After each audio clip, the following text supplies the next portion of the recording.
Well, it's the moment we've all been waiting for, not just from today, but over the last few weeks. It is grand final time. Wildcard versus the Pittsburgh Knights. And of course, as is grand final time, we need a grand host of talent. All the boys are in here, and even one of the older ones who has gone all Hollywood on us. Come on in. Firstly, before I throw to any of you guys, because I mean, who knows what's going to happen when everyone starts talking. Dev, how have you seen the playoffs so far from your perspective? Very exciting, very unpredictable. My predictions have kind of been blown out of the water, particularly with that last game. I did not think that I would be in the minority guessing a Kami win, but apparently I was. I thought I was right, you know, map 1, first half of map 2, but then Knights just came in and was like, good Knights. That is horrible analysis. What? We sent this guy overseas? No, I'm just kidding. Obviously, Manic, Raven, you guys would have been watching on from the sidelines, seeing that lower bracket final, since you guys are going to be casting the grand final. Raven, what was your thoughts on the performance from the Pittsburgh Knights? Look, I'm going to put it out there. I called the consulate thing that Dino mentioned, that they felt like it was a lost cause from the start, and that they were kind of just keeping it in the pocket maybe for a bit later. It did not look like the Knights at all. I was like, what is this team? They look completely different. And then once it got to Coastline and they got rolling, boy, they actually looked really scary. It's got me super amped up for this grand final. Manic? I had pretty much prepped for Okami after the first map. I literally had to go through in the old textbook here. You'll see we had Okami ready for the entire matchup, right? And even into Coastline, you know, the first 4 rounds, that looked really dangerous. And I just didn't see a way for Knights to get back into that. You know, Raven and I were sitting in a Discord chat together, and we're like, this does not look like the Knights we saw all season. And then literally on a dime, they just went 6 rounds straight and literally just looked like a completely different team. So I don't know, man. That was a really strange lower bracket grand final that's kind of set us up for now. It certainly has. And then the last one, my good old co-caster, Guz. Well, I mean, we just casted the match, I guess. So what's your thoughts on, I guess, the grand final matchup, looking a bit more ahead?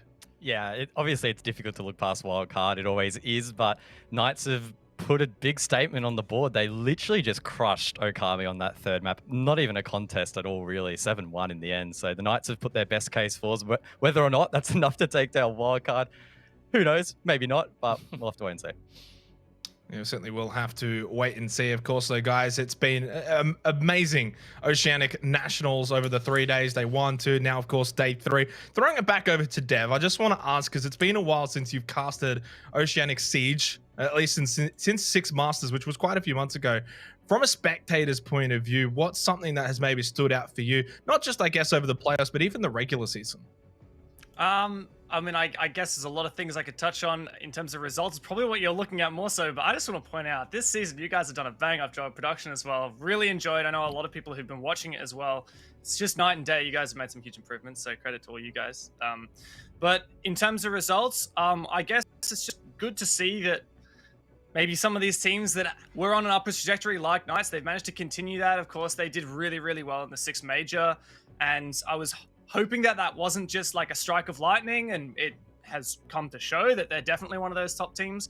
And also, it's very competitive. Like a team like Rhythm, who we definitely counted out after 6 Masters, they took 3 teams to overtime, 3 of the best teams to overtime. And you've got a team like LFO that looked like they were, you know, guaranteed relegation. They almost beat Okami here in the playoffs. So I think that's my big takeaway, is how competitive and how close all of these teams have been, regardless of whether they've got organization, regardless of whether they've got pilot program, regardless of how long they've been together. They're all here and very, very much to play.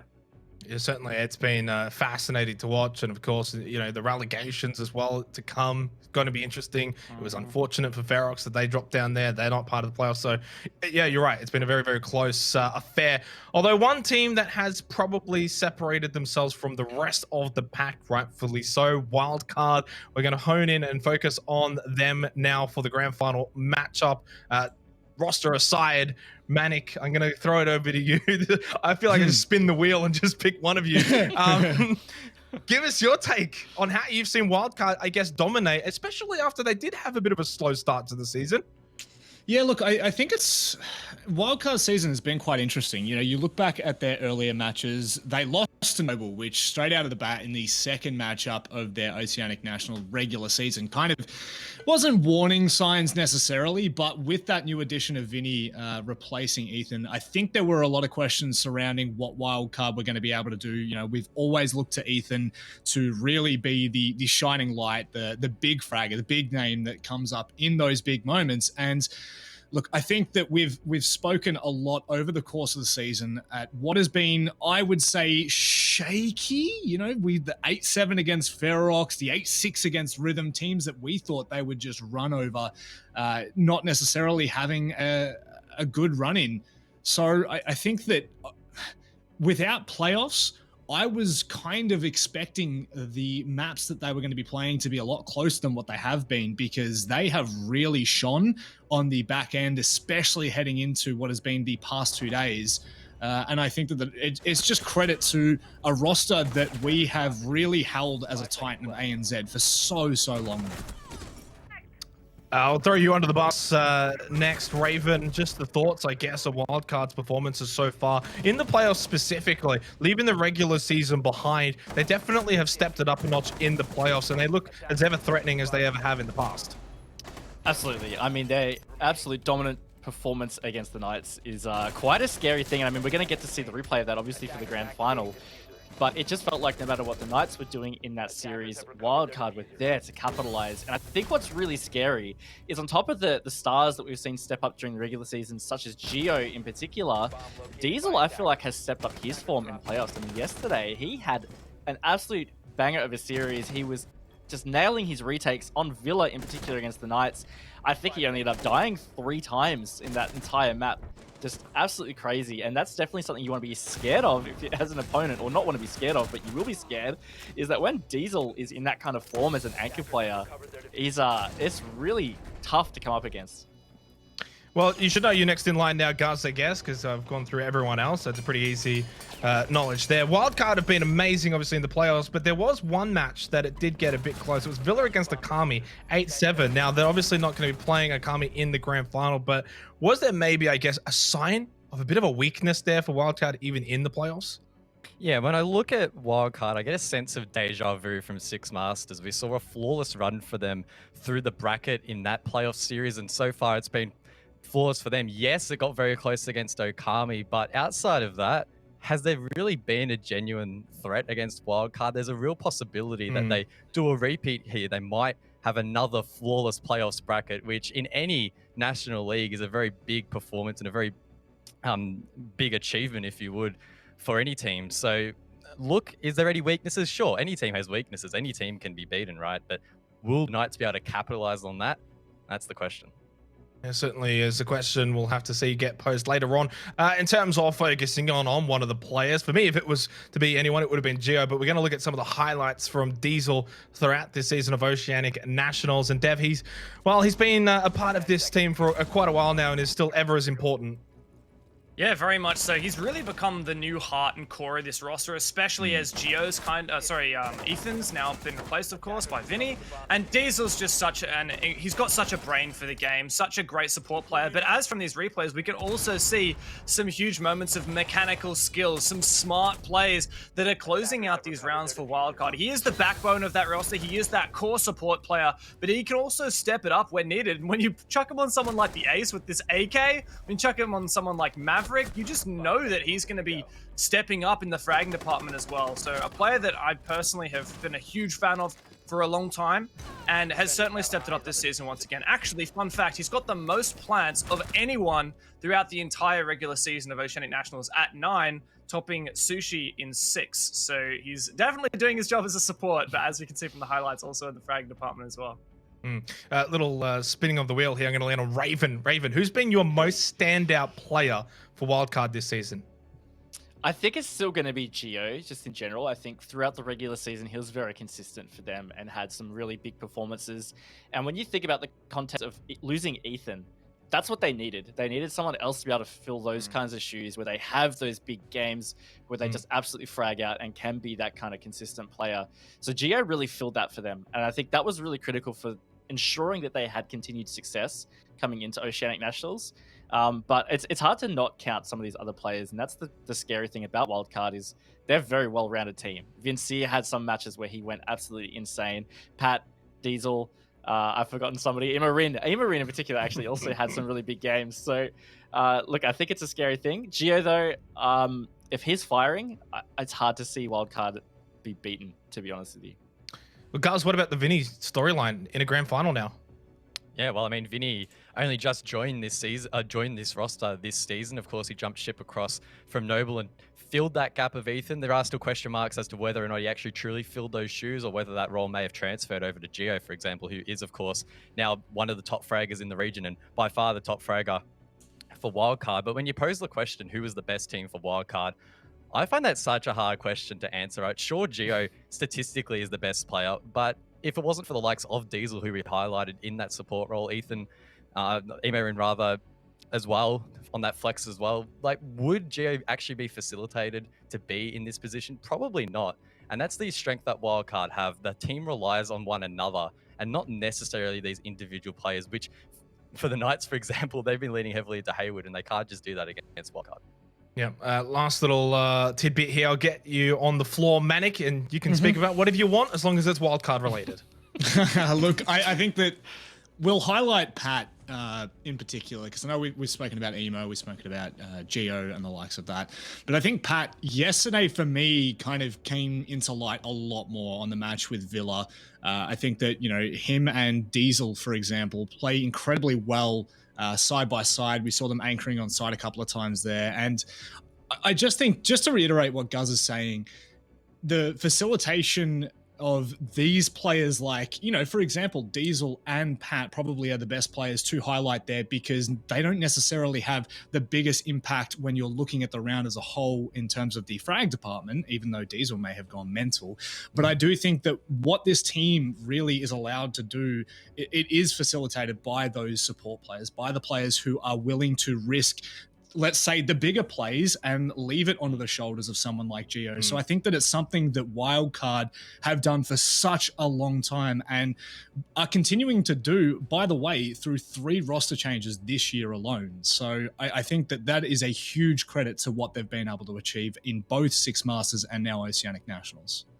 Certainly a huge credit. Certainly they're going to be very, very difficult to stop. They're the favorites for a reason. But let's now turn our focus and turn our attention to their opponents. Of course, the Pittsburgh Knights, a bit of an up and down sort of season, Dev Marta. They had a good start, had a few ups and downs through the middle of it. And while by the end of it, they've made their way to a grand final, even after losing Strider.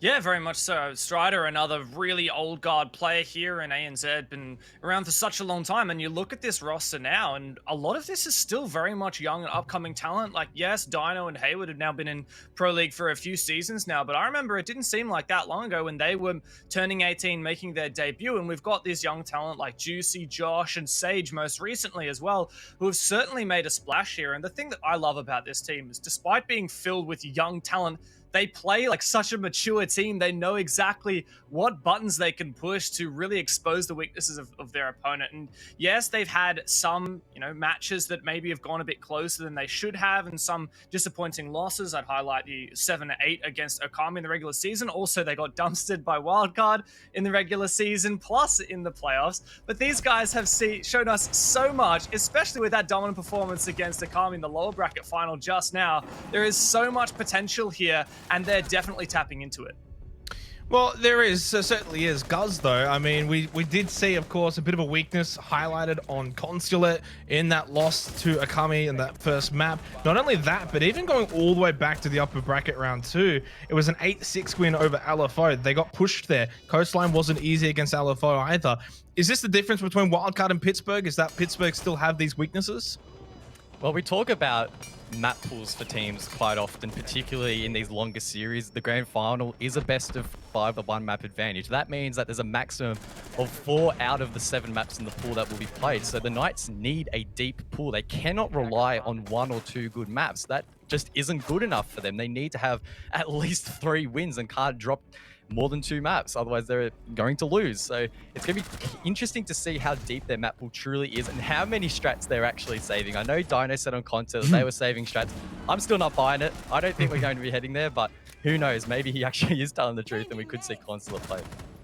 Raven, what are your thoughts here? Pittsburgh, are they saving strats? Have they got something maybe deep into the strat book that can pull out to catch Wildcard off guard? Mate, I'm glad you went to me next because I am fully bought into this bait idea from Dino. I just think this is some Fabian level baiting that the Knights have done. I think they actually have some pretty well prepped maps that they have presented otherwise, Consulate being one of them. And then even Villa last night, I felt like they just decided same thing, you know, just maybe fall into security here, Wildcard, or feel comfortable that they know how to counter Knights on these maps. It's no problem, we'll leave them up. And when you do have the disadvantage in that BO5, you want a trick or two up your sleeve to try and equalize that. So the Knights might have just done that big bait so that they can get the first map in particular, for example, and then it's even grounds from that point on. So I really do. I'm believing in this bait idea. Manic, are they bluffing though? What if there's a chance that they actually don't have anything up their sleeves and they're about to walk into a slaughter fest? Look, I listened to Raven for about 3 maps straight there. Say no, they're they're hiding it. They're hiding it. They're keeping it in the back pocket. So unfortunately, I've been forced to buy into this idea that they will be able to pull out something on Consulate. And look, if you look at it from the grand scheme of things, I mean, that is an outrageous call to make, an extremely dangerous one if you're trying to hold it for the grand final, because you potentially don't even make it there if Akami actually turn up the heat on Coastline in that second half. But there is a world in which I can see this happening. I think that if you go back and you watch the game of Knights on Consulate, it was pretty woeful as as games have been. I think that is probably one of the most one-sided maps I have seen in Oceanic Nationals. And so I'm really hoping for their sake that it was all just a bait and Wildcard picked Consulate first and then all of a sudden they're in with a good look. Because at the end of the day, there is definitely a case to be made that they need a gimmick in this. They actually, and I'm being serious when I say that, they need a gimmick. They need a pocket strat, and potentially a pocket strat maybe showing Consulate twice, getting absolutely spanked on it. That may be something that they're looking to do. Yeah.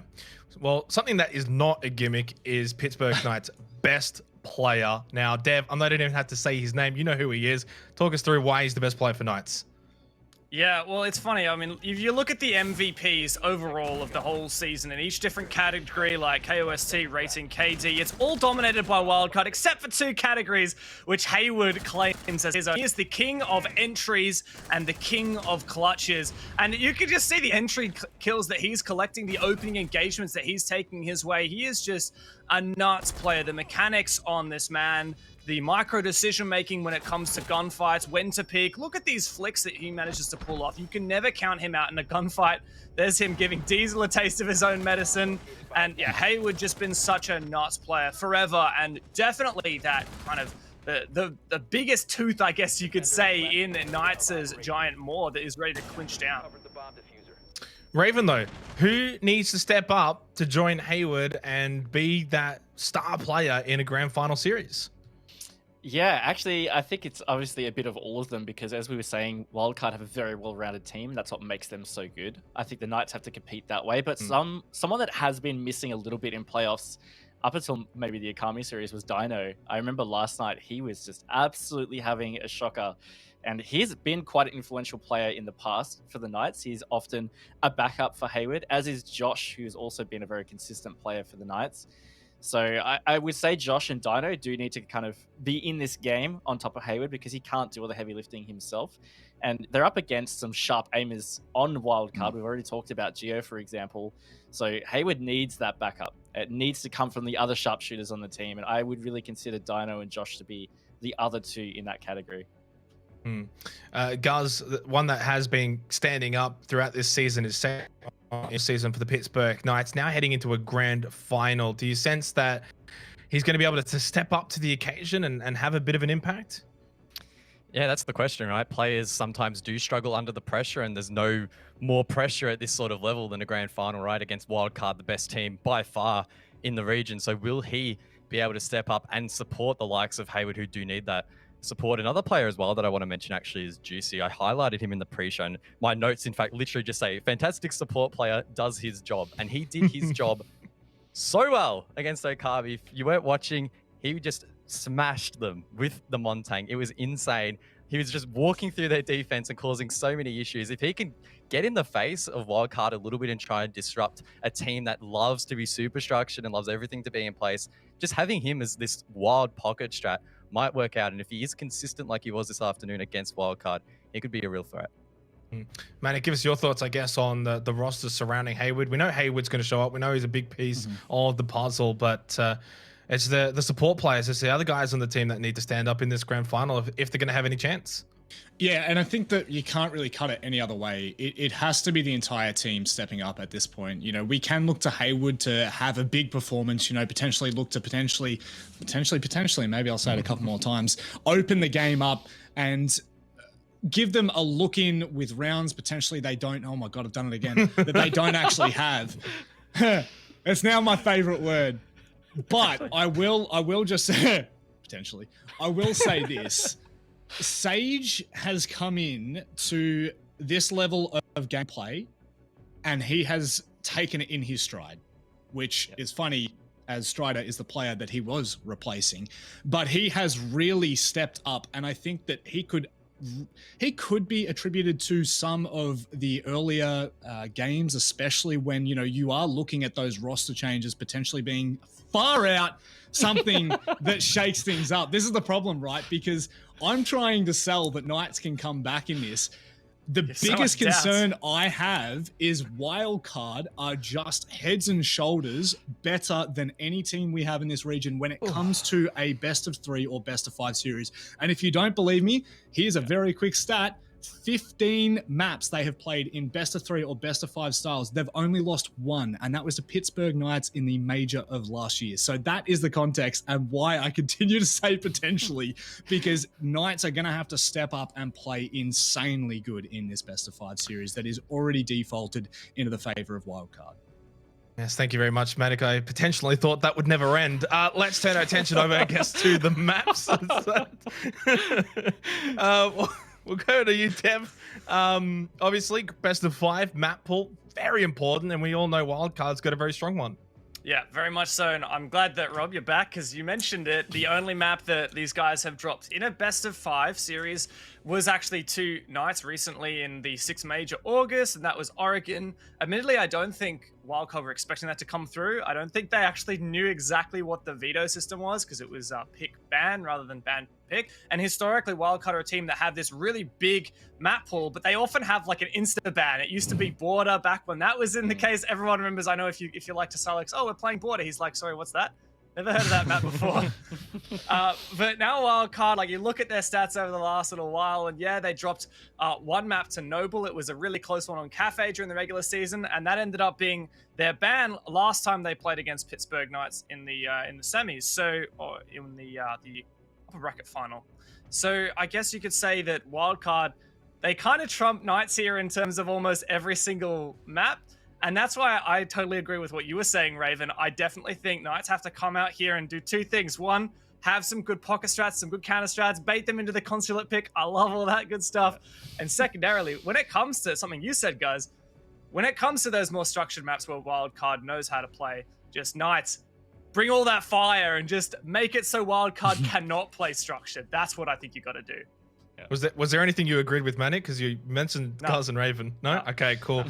Raven, map predictions. You pretty much hell bent on that. We're going to see Consulate at some point. What else are we going to see?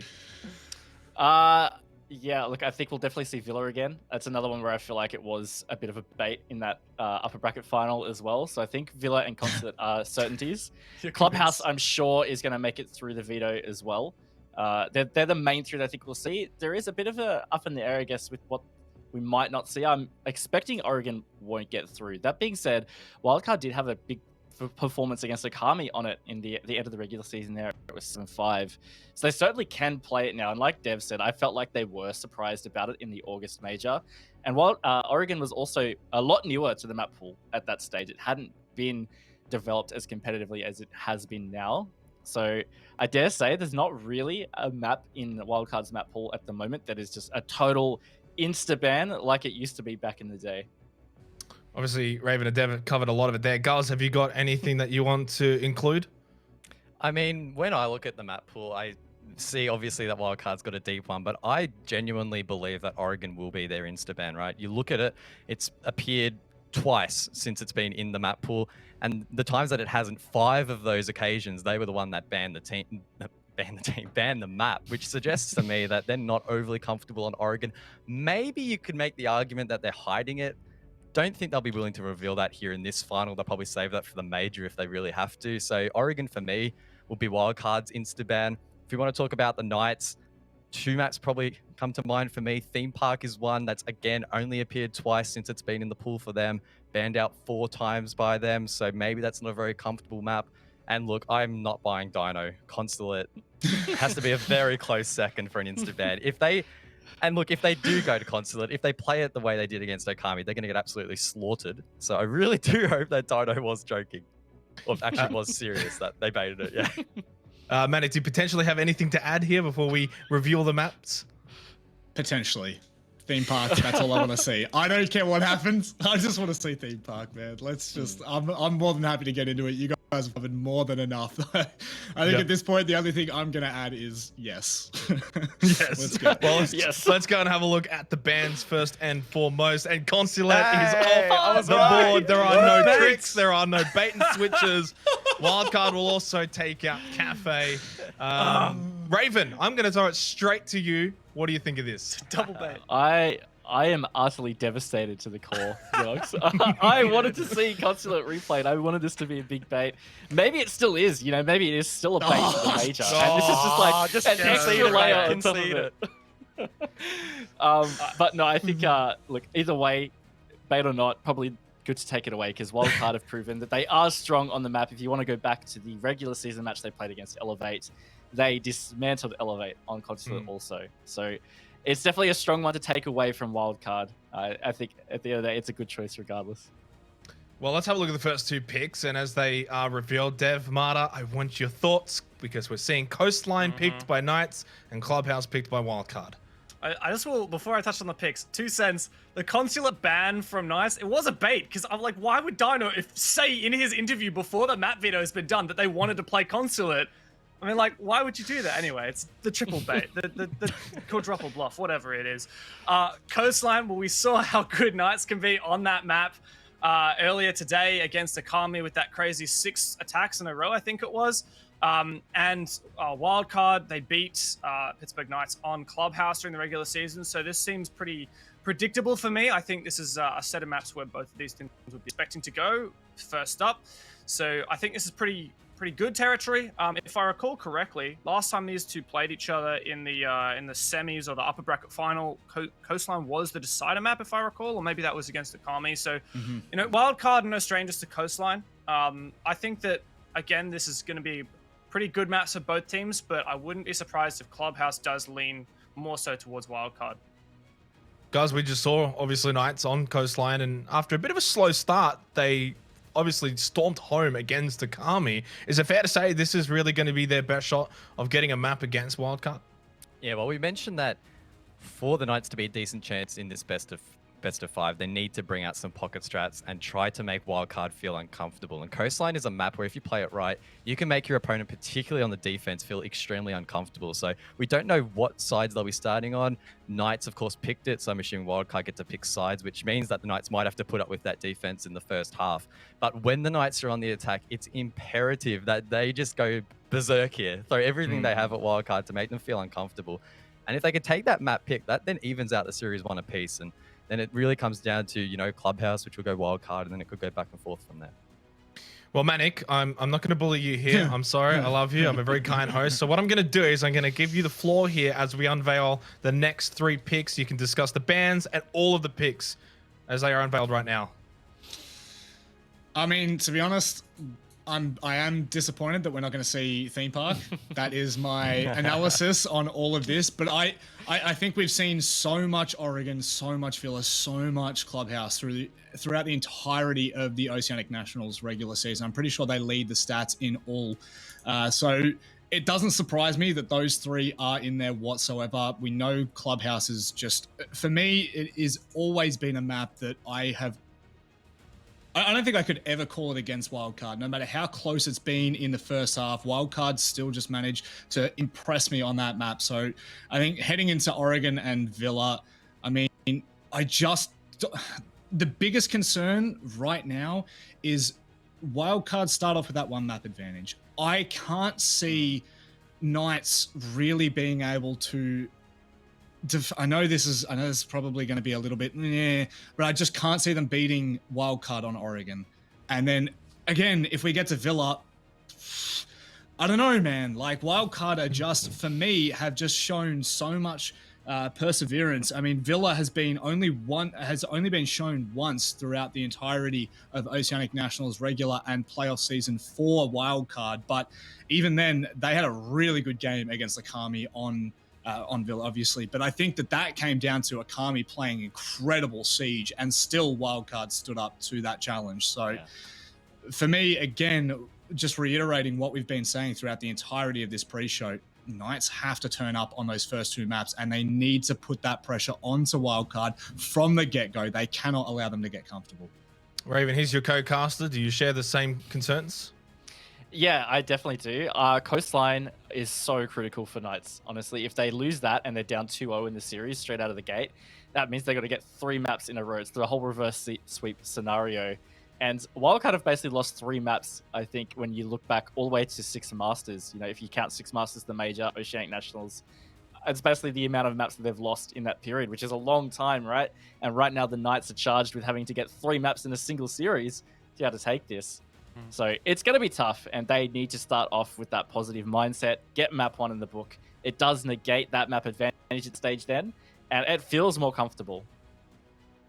Well, I'll throw it back over to Dev first and then Guz after, because obviously you two didn't get to see the other picks when discussing. Has anything changed to your mind since we last spoke, Dev? No, when I look at the whole context of this, right? Oregon, to my knowledge, Wildcard have only played it ever twice, and the first time was against Knights in the 6 major, and Knights actually won that. And the second time was against Akami in the regular season, and Wildcard won that one. So there's actually not that good stats there for Wildcard. I feel like if there's any map here where I'm going to swing towards Knights, it's actually going to be Oregon. But you got to get there first, right? Wildcard could do this in 2 maps. So I totally agree with you, Raven. Coastline is super critical here. It's a good map for both teams. I think Knights have to slap that one just straight out of the gate. Clubhouse and Villa are super wildcard favored. So for me, it's going to come down to Knights have to come out with good form on Coastline. They have to also be really good on Oregon. And then hopefully they can either take one of Clubhouse or Villa. And I really hope that they've counter-strateged the absolute living hell out of it, because I think that's how they win against wildcard here. Well, guys, we kind of signified the importance, I guess, of Coastline. It seems like everyone agrees with that. And Oregon, though, is that a path forward now, potentially, for Knights? If they can get Coastline, they can get Oregon. Is there a way that they can maybe make something of this best-of-5 grand final? Yeah, I definitely share the sentiment of the group. There's a real chance that the Knights do win their map picks, but that's only 2 maps. You have to win 3 because you don't have the map advantage. And seeing them winning Clubhouse, for me, yeah. And then Villa is even more of a So, like, which one are they going to win? They need to win one of them. And that's even if they're in a position by that stage to actually win one of them. So, look, I think the Knights probably done the best they can in the map veto, so they haven't done it horribly by any stretch, but it was always going to be difficult from the offset. It certainly is, and I definitely share the exact same sentiment as all of you. I think it comes down to Coastline first and foremost. You lose Coastline, I probably see them losing Clubhouse, and then it's a 3-0. So Coastline's going to be super, super important. Let's, though, of course, dissect the Snowball Expert Panel prediction. I say expert, it's in quotation marks. Number 1, Guz, of course, will remain at number 1. I will remain number 2. That means we're the best caster pair when it comes to the predictions. Dev, 21, what's happened? Have you spent too long away from us? I was actually going for the wooden spoon this season, but Sky and Ducky had just beat me. So, damn it, guys, damn it. Raven, of course, you and Manic at both 22. How cute. You'll end up on the same amount of points. But looking at it as a whole, no surprise to see everyone has, of course, gone for Wildcard. Yeah, not surprised at all. I've said it a lot. It's hard to predict against them. Even if you think it's going to be close, ultimately, it's hard to predict that they'll lose. I'm going to put it out there, though. I think given the way the veto just went, there is totally a world, I'm not saying it's likely to happen, but there is totally a world where the Knights could 3-0 this series. If they come out of the gates and get Coastline, I mean, they're not terrible at Did you say Clubhouse. Knights get 3-0? Yep, I did say that. Well, they can't. They're Yeah. up. They're gotta be technically a devil's 3-1. You advocate. mean? 3-1, 3-1. 3-1. Well, 3-1. Sorry, but like, Jeez. you know This what? is why you you're know not what I first mean. in the predictions. Oh, but you know what I mean. Like, they are not like a slouch at Clubhouse either. So if they manage to get Coast and then a surprise on Club, it comes down to Oregon. And I am totally in the side of what Dev said. Stats would definitely be favoring Knights over Wildcard on Oregon right now. So I don't know. It's a little bit scary. I think if Coastline does go the way of Knights, that percentage becomes more and more likely. But like I've said, it's hard to predict against Wildcard. I can see that potentially happening, but at the same time, I doubt it will happen. Manic, surely this time you're not actually going to believe your co-caster and share the same sentiment that it's going to be a 3-1 to Knights. Look, we'll start with you, Manic, and we'll make our way across. Final thoughts before we get into this. Look, I think regardless, we are pretty across the board in terms of this will be a wildcard heavily sided game. And I do think the fact that we've only seen Villa and Oregon once from wildcard, that actually scares me to see what they'll pull out in a grand final. That is something definitely you want to keep your eyes on if we actually get to Villa. So, well, actually either of them, because there's potential we don't. So just Knights, boys, I am begging you right now, you have to come out swinging and you have to be ready to play. Raven? Me again? Yeah, you again. Yeah, I said that's what we're going across, Manic, Raven, Yep. guys.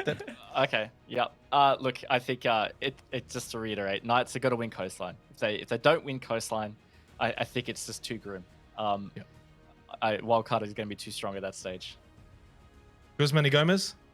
Yeah, I don't think we can underestimate just how important this grand final is. Wildcard want to win this for the best seeding at the major. They're the only team in Oceania that can actually make 6 invitationals. So don't underestimate how hard they are going to go in this match for that really important seeding. And who knows, maybe the Knights can capitalize on that bit of pressure that maybe they're feeling and maybe pull off the upset.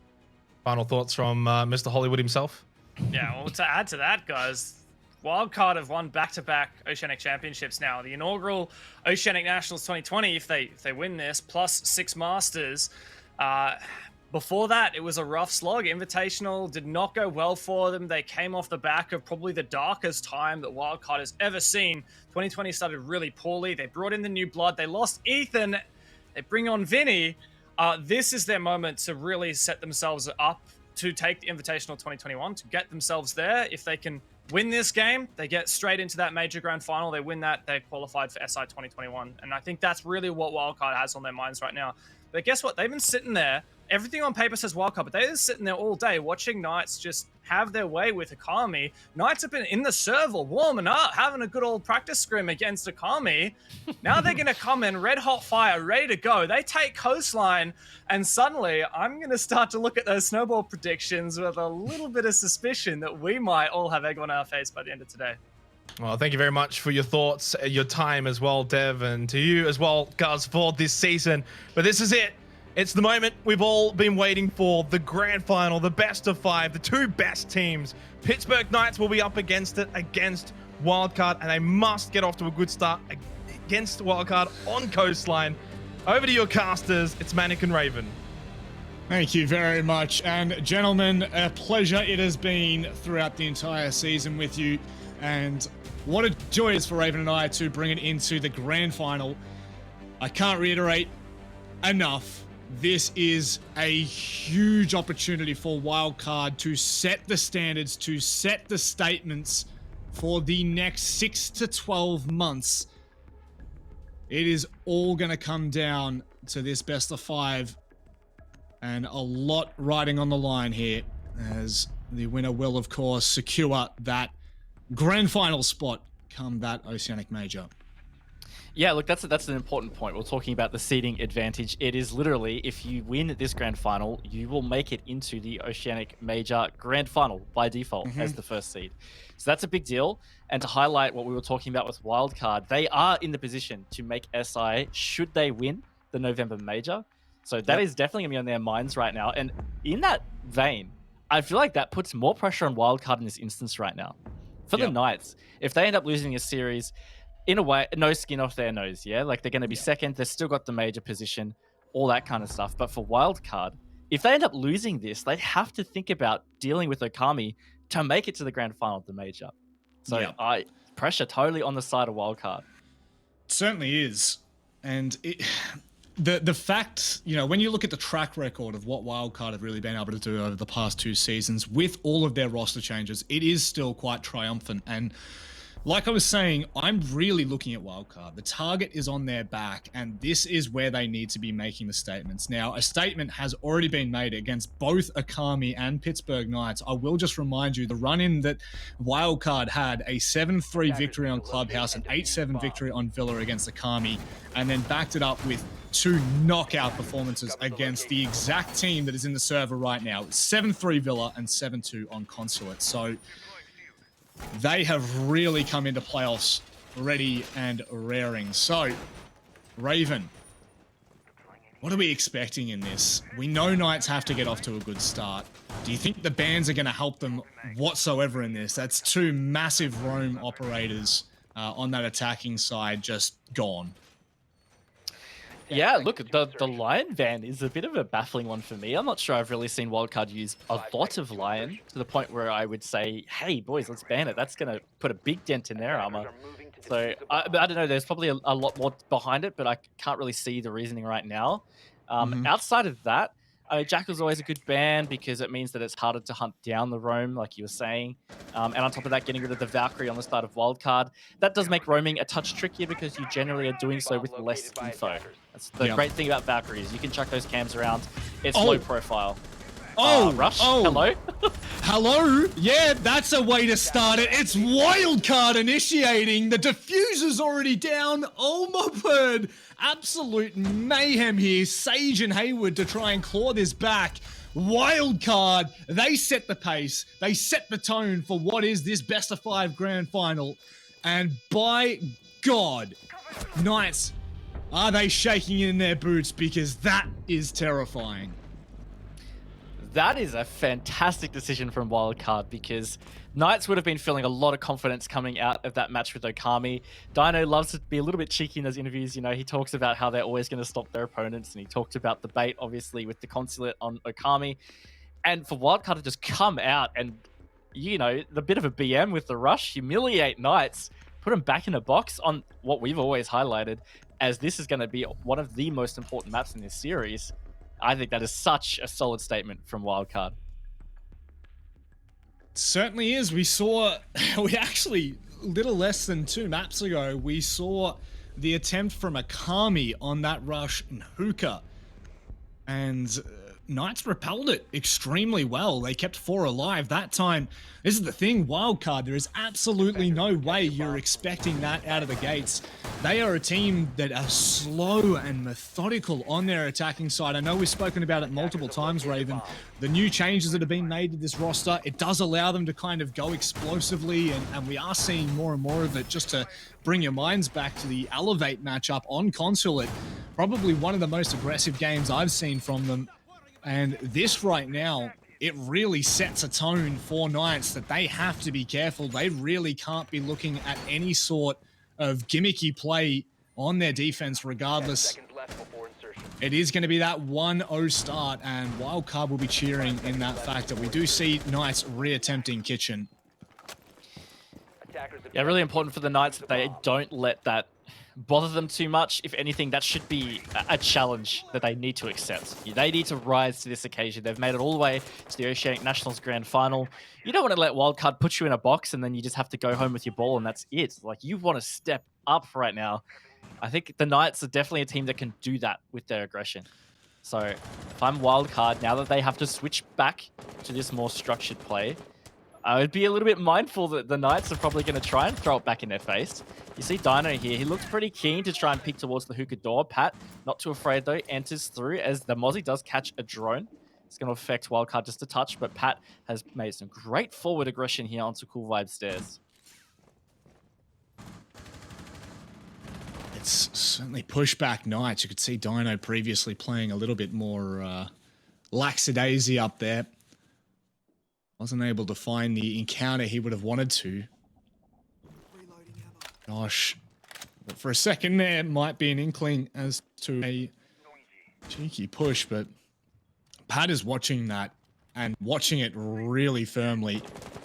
You can see as well, Vinny's just taken all control. Oh my word, Knights are gonna throw 3 players. The bodies go directly to Pat's position, but Raven, he deals with it in a 1v1 trade. Oh my god, Emo-Rin.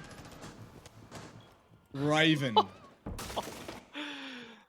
Oh, the heat on this game already, Manic, is through the roof. It's just unbelievable. That 3-body push from the Knights, it almost worked out for them. They did not account for Emo-Rin. So 4 versus 2, still over a minute to play. There's a lot of time here on the clock for this attack to make work. Geo in that vertical position is going to be able to do a lot of work and make site very uncomfortable. Sage is not on site, so it's only Juicy there. He's looking to get aggressive out the front door, and the timing is not right for him. Emo-Rin jumps out the window. He's found a triple for the round. And that leaves it all up to poor Juicy, and he's not going to get anywhere before Vincia takes off his head. Wildcard storm out to a 2-0 lead. Well, I could not be happier with how we've started this matchup. Completely different to what we've seen from both of these teams throughout the season, even throughout the playoffs. This is what Knights have to be able to really contend with. And right now, a sporadic wildcard seem to be catching them off more often than not. I am so happy that we saw that adaptation from Knights. Yes, it is just brutal. It is raw. But you have to try and do something, and potentially that 1-for-1 trade could have worked quite favorably for Knights had Emo-Rin not have stepped up with a huge 2-piece. And so far, it has been an entertaining start. Warning signs just starting to creep through, as that is both the kitchen defenses gone the way of Wildcard. We will head up to Hookah and Billiards, hopefully with a little bit more luck here for the Knights. I think it was still a good decision by the Knights because it did show Wildcard that they weren't particularly intimidated. You know, I really feel that that first play from Wildcard was a psychological attack on Knights. Really, really wanting to just dampen their vibes, so to speak. But the Knights being confident enough to do that 3-man push-up cool vibes, I think is fantastic. And it almost worked, like you said. Emo-Rin, he did hit a nutty 2-piece. And not something that the Knights could deal with. And on top of that, you know what? Coastline can be a little bit like this with attacks. It's about weathering the storm. I think if the Knights manage to get even just a couple of rounds here, they're going to be pretty happy with that. We saw in that Akami series before, they had 3-3-1/2 in their defense. And then they just didn't lose a round after that. They went off on their attacks. And it's something that Wildcard need to be aware of fully. And you know that they are. This is not something that I'm saying as if Wildcard won't be prepared for this. But the fact that Knights had such a good showing in the last 6 rounds of their Coastline against Akami will definitely just bring a wind of caution on the side of Wildcard. My word. 40 seconds off. Dino's down. Potentially a C4 with him as well. And Wildcard are not afraid to be taking these straight up gunfights whatsoever. And this really is the best way to be starting out a grand final. Hugely. And it's something that is a strength of the Knights is their aggression. They're able to turn it on and off at a dime. And Wildcard, with the way they're playing right now, it's a good way to counter that aggression. And on top of that, it is just about containing the Knights, not letting them dictate the pace. It's something we've spoken quite a lot about with Siege lately, is about teams dictating the pace and who's playing their comfort zone and that kind of thing. And right now, Wildcard are ensuring that it is them that are dictating that. It's been a great start, honestly. And I was talking to Vinny the other day. It was last night, in fact. It feels like such a blur. He just said that for them, it seems like the game plan is to just shut down the aggression of Knights. And then it's just about playing things as they go. And you can see the game plan. That is exactly what Wildcard is starting to do. And the thing as well, just to add, obviously we talked about the operator bans on the attacking side, both denying that roam. Both those operators are gone. Pat just adding salt to the wound here for Knights, and this is a way to really be setting that tone and ensuring that no matter how aggressive Knights are playing, that they are going to have to tread with a lot of caution. Once again, I think Wildcard just bringing it to another level here. Juicy, he did hear the player being brought back up. Shot out nicely, so that's only 2 left. That's not the greatest way to be holding cool vibes. And see you later. Not this time. Juicy just gets away. Little tickle of the toes. Yeah, not really working out there for Juicy. And he's going to be able to down Pat. Geo gets aggressive though, saves Pat, and it's not going to matter in the end. It's all up to Sage. Just in a blink of an eye, he's not be able to get through the whole way. Flawless round for Wildcard. They are rolling right now, Manic.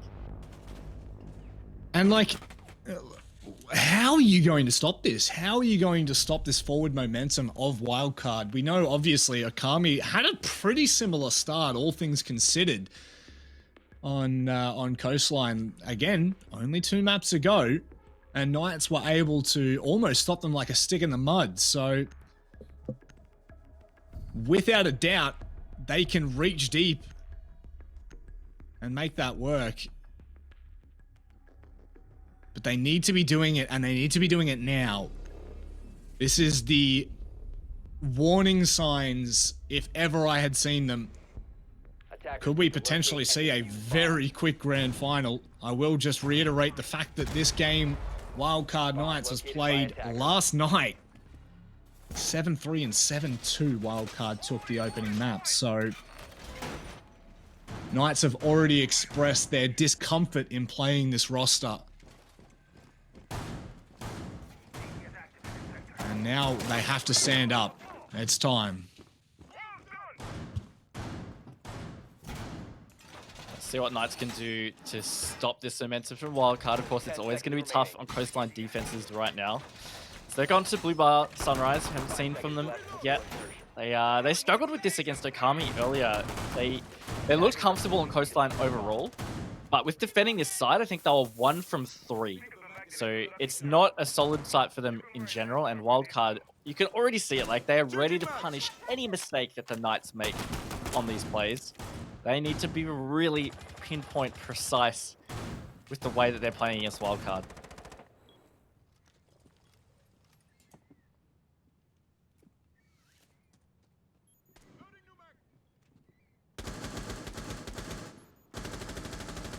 So, Knights, we saw this extension from them in the previous matchup. Happy to play in billiards and try to deny, or at least contest, once players get into hookah, but that is not a contest that is bode favorably at all for Haywood. Geo with that ACOG, 9 times out of 10, you'd expect him to win that encounter.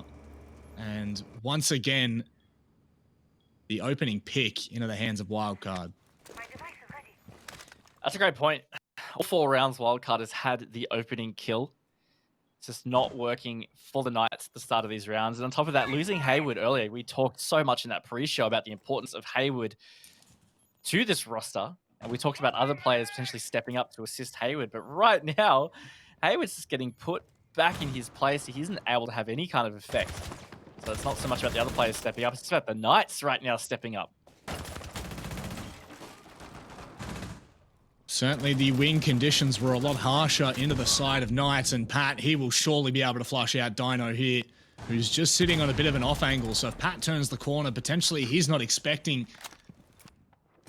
to be out in the open, and he will just get away by the skin of his teeth, try to re-peek up top, but Pat will annihilate him. And with that, a 2-man advantage, and Knights scrambling to find something here. Scrambling for sure. Wildcard with this office control, they can try and get the plant down in Blue Bar soon. They've got 45 seconds to continue to get this set up. Juicy is going to be able to be quite a pest here with the gas canisters on smoke. Josh also looking to flank in around through security. Drone spots him, but he doesn't look like he's going to pull off this mag. Still keen to potentially push through or just deny from courtyard. Regardless, Wildcard need to be aware of his position, as Diesel looks like he is ready to start this plant.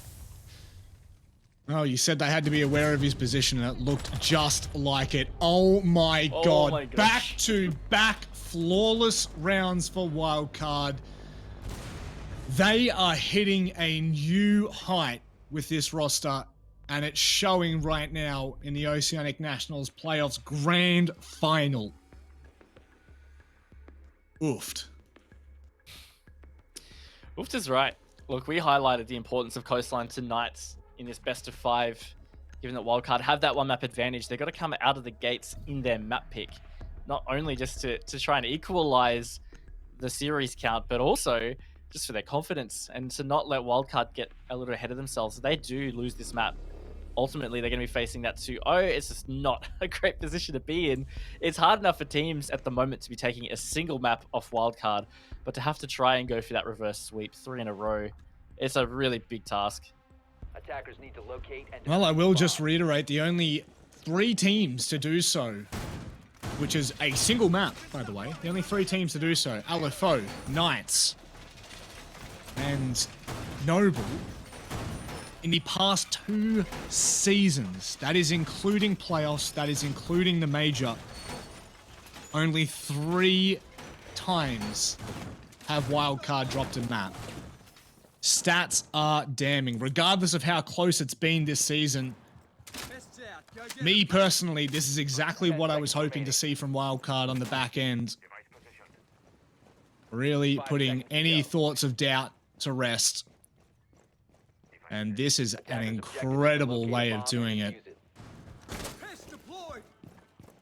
And for Wildcard, of course, as we said, they are the only Oceanic team that has the chance of making SI with those SI points. So for them, winning this grand final, that gets them into the grand final for the November major.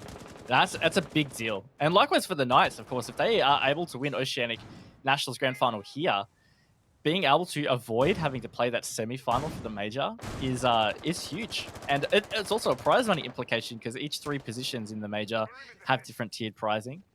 Yep. So just for Wildcard to come out of the gates like this is a really strong sign for them. Definitely concerned for the Knights, but at the same time, I want to hold judgment a little bit until we see Knights get onto the attack because they did absolutely monster Okami on the attacks of this map. Probably one of the few maps that we would say in ANZ has a inkling, an advantage to the favor of the attacking side. So definitely holding reservations for now, but the way in which these rounds have been won, just so damning. The stats are really shining through for Wildcard here. Knights, they are quite spread few and far between. Josh and Hayward on other sides of the map on that bottom site. As we've got 3 hard anchors just trying to hold on. Emo Rin taking control of luggage and now into Aquarium. We'll start to pin slowly and surely. Yep, good map control from Wildcard right now. Snowmad assisting a lot with these flanks as well. As you know, of course, the Knights are going to try and do... It's generally their play style. That's a great line of sight from Pat. We saw that be pretty fruitful for Geo in previous rounds as well. The Knights look like they've dialed down the aggression a little bit as well. They seemed very keen to be peaking early in those previous rounds, but in these last few, they have just pulled back a touch. And right now, that position from Diesel isn't going to quite flush out this position of smoke. Josh has been downed somewhere around Courtyard. Dino, though, he actually gets the opening kill onto Geo. So that is the Knights stepping up there with their first opening kill of the game. Certainly one way to get yourself into it. Juicy falling, however, makes things a little bit more awkward for Knights here. It is a 3 versus 5 as Josh is down. We could see there Dino trying to pick him up, but he's just being held by Pat. So it is going to remain a 3 versus 4 as it comes into the final 20 seconds. Wildcard, they are ready to explode here, Raven. Yeah, Hayward, though, he gets Diesel, so it's going to make it a little bit tougher as Pat pushes through. Good trades coming out, makes it a 2v2. Wildcard get themselves the man advantage, all up to Dino to try and save this for the Knights to get their first round potentially. They don't have Diffuser, so that is going to be a round in the books for the Knights. Finally, on the scoreboard, Manic. I do wonder where that diffuser was left and potentially Wildcard misstepping on that occasion. A very good call, however, from Knights just to turtle back a little bit further and allow Dino to remain living. And a very well-needed round, all things considered, for Knights as they give themselves some breathing room heading into the last round of the half. You would have to really back them here. If they can't get this 4-2 scoreline, it is, I don't want to say it's doom and gloom, but it really is. Obviously, we still have to head to the tale of two halves, but Attackers need to locate. so far, they are holding on and by a whisker. Honestly, if Knights get this round, and it is a 4-2 half, it's actually not a terrible position on a Coastline defense half. It's not great, but it's not terrible either. And considering just the absolute dominance that Wildcard have displayed, I wouldn't be too unhappy about that if I was the Knights. But most importantly, they just need to stay in the game, because those first few rounds in particular from Wildcard were nuts. And if I wouldn't blame the Knights if they felt a little intimidated by it, at least a little bit. They wouldn't like to admit it, but I'm sure some kind of creeping thought would be there. So important that they just stand strong for this final defensive kitchen, which they have not yet won. See how they go.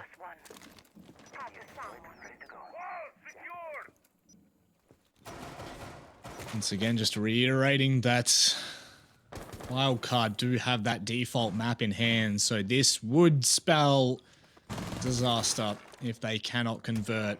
As we head to Clubhouse next, and Clubhouse being a map that has been just such a staple for Wildcard for so long, and it will continue to be so. You can see a fair bit of attention being placed on that upper side of the map for Knights. Not going to be letting Wildcard take it for free. Geo, who bringing the sledge instead of the bark, will be able to get onto those vertical lines quite early, and the longer Knights can hold on to this, the better it becomes for them, because Wildcard will turn up the heat pretty quickly when push comes to shove. Absolutely. Vincia looked trained onto that position in theater, but didn't quite get the pick through the pixel angle. Wildcard doing a great job of just clearing all the obstacles that the Knights have set up. The Knights definitely not backing down from this fight. Still two of them hold up around theater here. Sage really at the forefront of that, but it is Vincia that does open it up against the Knights there. Dino is the one that falls, and Ibarim backs it up. Manic could be falling apart yet again on this round as Geo takes the head of Sage. It leaves it up to Josh and Juicy for this defense half to try and salvage something for the Knights. Both of them as well have peeled off of the site rather than trying to anchor down and potentially just being caught in all sorts of crossfires here. They need to try and open something up with a bang. Gosh, holding that line up the top of that bedroom hatch potentially may get a free kill there, but then also has to be able to fall away. Geo not being given really anything to work with just yet, but 40 seconds. Wildcard have managed this round perfectly. Yeah, they have. They're giving themselves quite a bit of time here for this execute. Josh has even been pushed out of sight, caught on a drone as Diesel's going to start the plant. Geo covers from above beautifully, leaving it up to Juicy. He just stands in the line of Pat. That is another flawless round for Wildcard as they close out that half with a 5-1 lead. Out of the 5 rounds that Wildcard snatched out of the hands of Knights, 3 of them were flawless. We can sit here and and all we want. Knights are being shut out of the server right now, but this is where it can turn for them. This is where happy days may once come to fruition, and it is on their attacking side.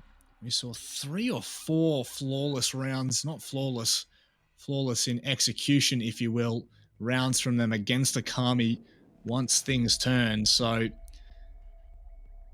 this round will be extremely telling Defenders, protect your bombs from being defused as by we head to the attackers. hookah defense for Wildcard. The Knights did win 4 consecutive attacks against Okami, just in that lower bracket final before this game. So they were able to show that they are strong with their attacks on Coastline, as most teams are. But if they're able to replicate that, I mean, that would be getting them back to a 5-5. I think it's hard to see a timeline here, though, where Wildcard wouldn't win at least 1 more defense round to, at the minimum, force overtime on this map. And even just getting 2 rounds at this stage feels very likely for wildcard. So not a great spot the Knights have got themselves in on Coastline with this scoreline. Attacker's objective is to defuse a bomb. It certainly isn't a spot of bother for the roster that has had what you would have to say an incredible season of the Oceanic National regular season, but this is just a beast that is on another level for Wildcard. Knights have had issues versing them pretty much on every occasion. The past 3 times these teams have met, it has been a 7-2, a 7-3, and a 7-2, all in favor of Wildcard here. Josh is going to go deep behind the lobby desk, potentially putting pressure onto Wildcard early here.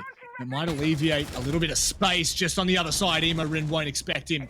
And very nicely done from Knights to explode early here. The trade is quick from Pat. A 4 versus 3 as Sage just doubles down. Gee, oh my god! Raven, this is absolutely ridiculous. Yeah, and they've just bundled it. They did not get that pick onto the player in blue bar, and that means that Wildcard have come out with this 2 versus 1 advantage. That all happened in the first minute, Manic, and it's just all up to Hayward. He's just going to yeet towards site. Default cam spots him. He has so much time, so he doesn't have to commit to any particular push. Looks like he wants to try and catch them off guard and continue this forward momentum as he pushes through. Hasn't found a play yet. Sees the vault, though. Does get the down. This might be doable, Manic. If there was one player you want to see still alive for the Knights, it is Haywood! See you later, Geo. Good night. A 2 versus 1 confirmed once again for Haywood. Starting to make a name for himself in these situations, and it will give Knights a much needed round to start off their attacking half.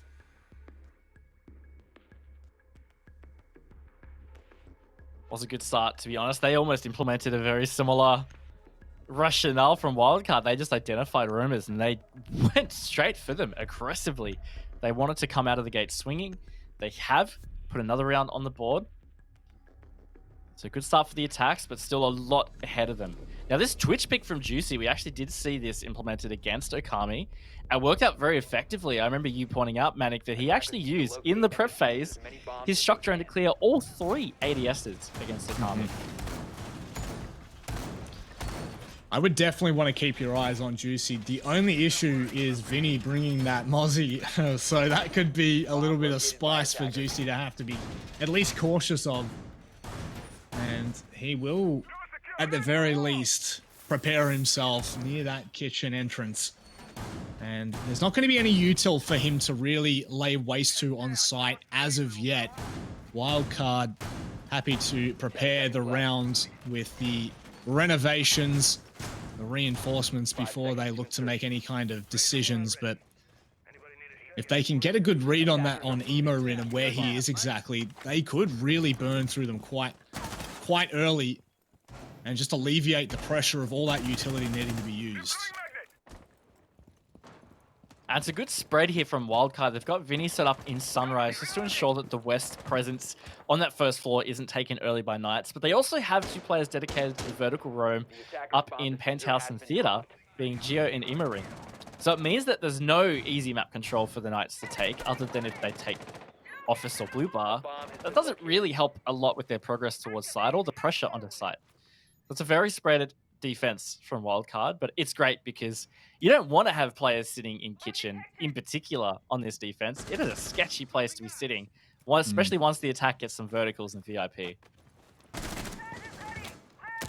Well, that's one shock drone well and truly laid to waste, leaving only 1 to remain. They have been able to open up at least 1 of those mirrors. So just something that, of course, I need to be cautious of. Pat could have found some really nice timing with a C4 there and still might, as he looks for a different angle to try and find them on, but Knights making good use of this early round to at least ensure that Wildcard are a little bit more uncomfortable. Haywood, that would have been a nice start. Not to be.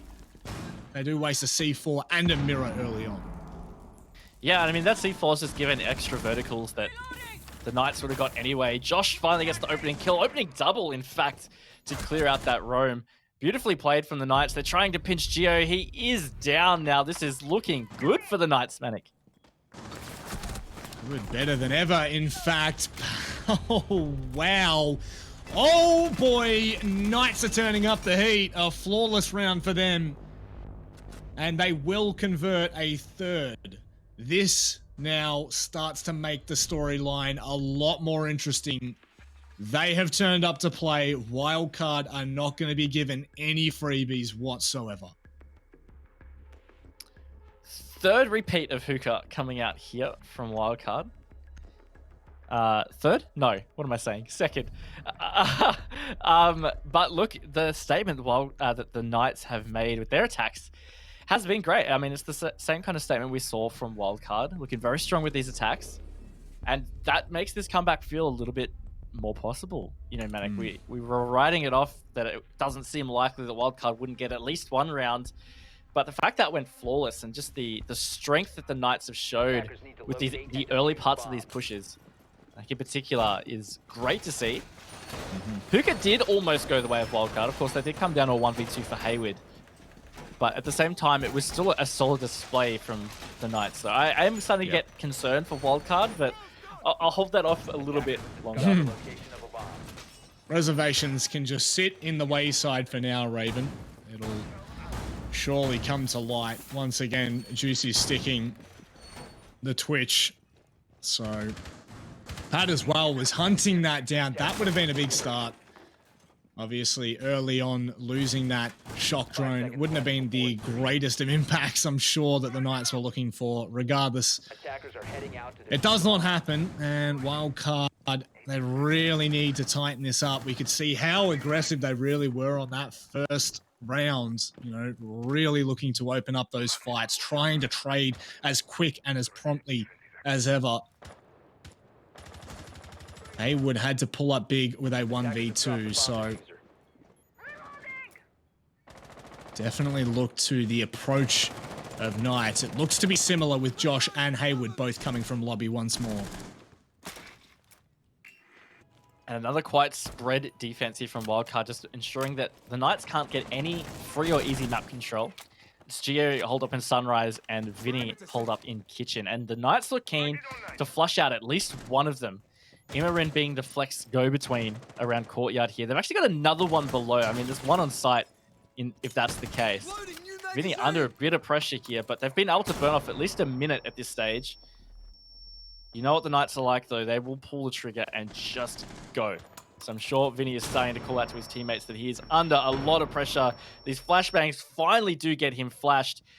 Sage getting ready to pounce on the other side. He finds Pat for the opening, and Vinny walks straight into the gunfights as, again, the Knights just opening dominantly here, Manic. Oh, my word. Knights have entered the server. Diesel, the last to remain. We highlighted him as just a rock for Wildcard, but this is too much. Way too many drones still remaining for Knights. He will start off on the right tread. And he's going to have to do a lot more than this if he wants to be seeing this sixth round and match point being converted.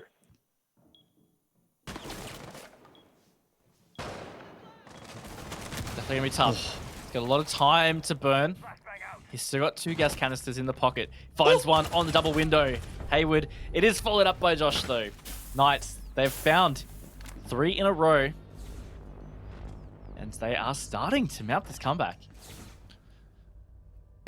And the way they're doing it, in which is really the point to be highlighted. You said in the previous round, you know, the flawless round from them, in fact, that was the good sign. That really can determine the difference between a good-looking attacking side and just an attacking round win. And right now, the warning sign's starting to ring a little bit for Wildcard. I know I was saying it in the first half for Knights, but this is exactly what we needed to see. Out of the gates fast on their attacking half.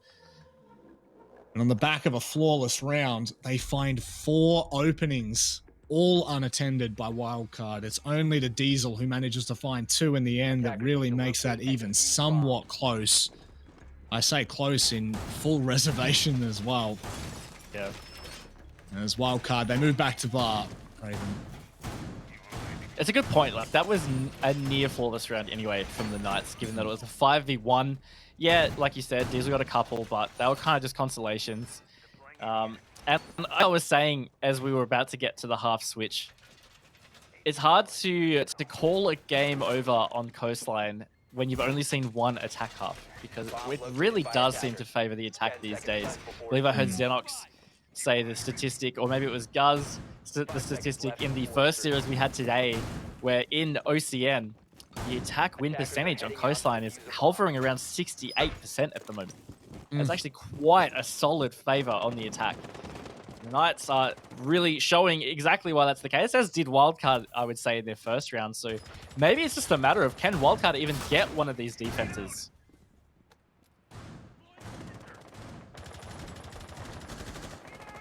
Well, that would almost be unprecedented for a Wildcard defense to go unobtained throughout what will be an entire half. Of course, Knights will have to go flawless in. They look to close this out in the regulation, which still would baffle me completely. Meanwhile, it looked like Vinny had actually backed away from that mirror. Maybe I was seeing things earlier. Set one up, at least for a little bit more support in kitchen there. Dino has been tagged up quite heavy, but Vinny could very much lose out in that engagement. He'll just give a sniff and move away. Yeah, I mean, Dino got very tagged in that engagement. Juicy comes through with that Twitch drone, has opened the mirror, so it makes things a bit more sketchy for Vinny here. Looks like he's very much got the thing here of just hold till death in kitchen. They want to deny that map control. It's been very obvious with a lot of their strategy. Pat does get the opening kill onto Sage, something that Wildcard have struggled with, but the trade has come back out. Vinny's still not displaced from kitchen, but Josh is holed up in office now. So that is some good map control that is in the hands of the Knights. Attackers drop the diffuser. Well, that's not what you want to see for Knights at this point, as they're starting to mount a comeback. Two very quick trades from Wildcard, a 4 versus 2. Haywood and Josh are still remaining, though. Both of these players have had some mental rounds, and I'm not counting them out of this one just yet. Although the hill is quite high that they will need to climb. Absolutely going to be tough, but like you said, it's definitely winnable for these two players in particular. They've still got a bit of time too, 45 seconds. Gio's been spotted by that drone. Josh in hot pursuit. Going to try and cut him off from VIP, but he will walk into a crossfire. There is a Wildcard player. It's Imorin over in billiards. Peeks onto Gio, loses the gunfight. Not refragged by Imorin. That does make it more doable, but time not on their side. Imorin, he does get the frag. He does find the second. Wildcard move to match point. A critical round for them. If Knights progress one more round in their defensive half, it's 5-5, and it is really starting to get a little sweaty for Wildcard there, but they stamp out the thought of it. And now they've got 2 rounds to convert here before we see that first map of Coastline really bow in the favor. But they would definitely be feeling comfortable going into this round right now, Raven. They've broken the streak.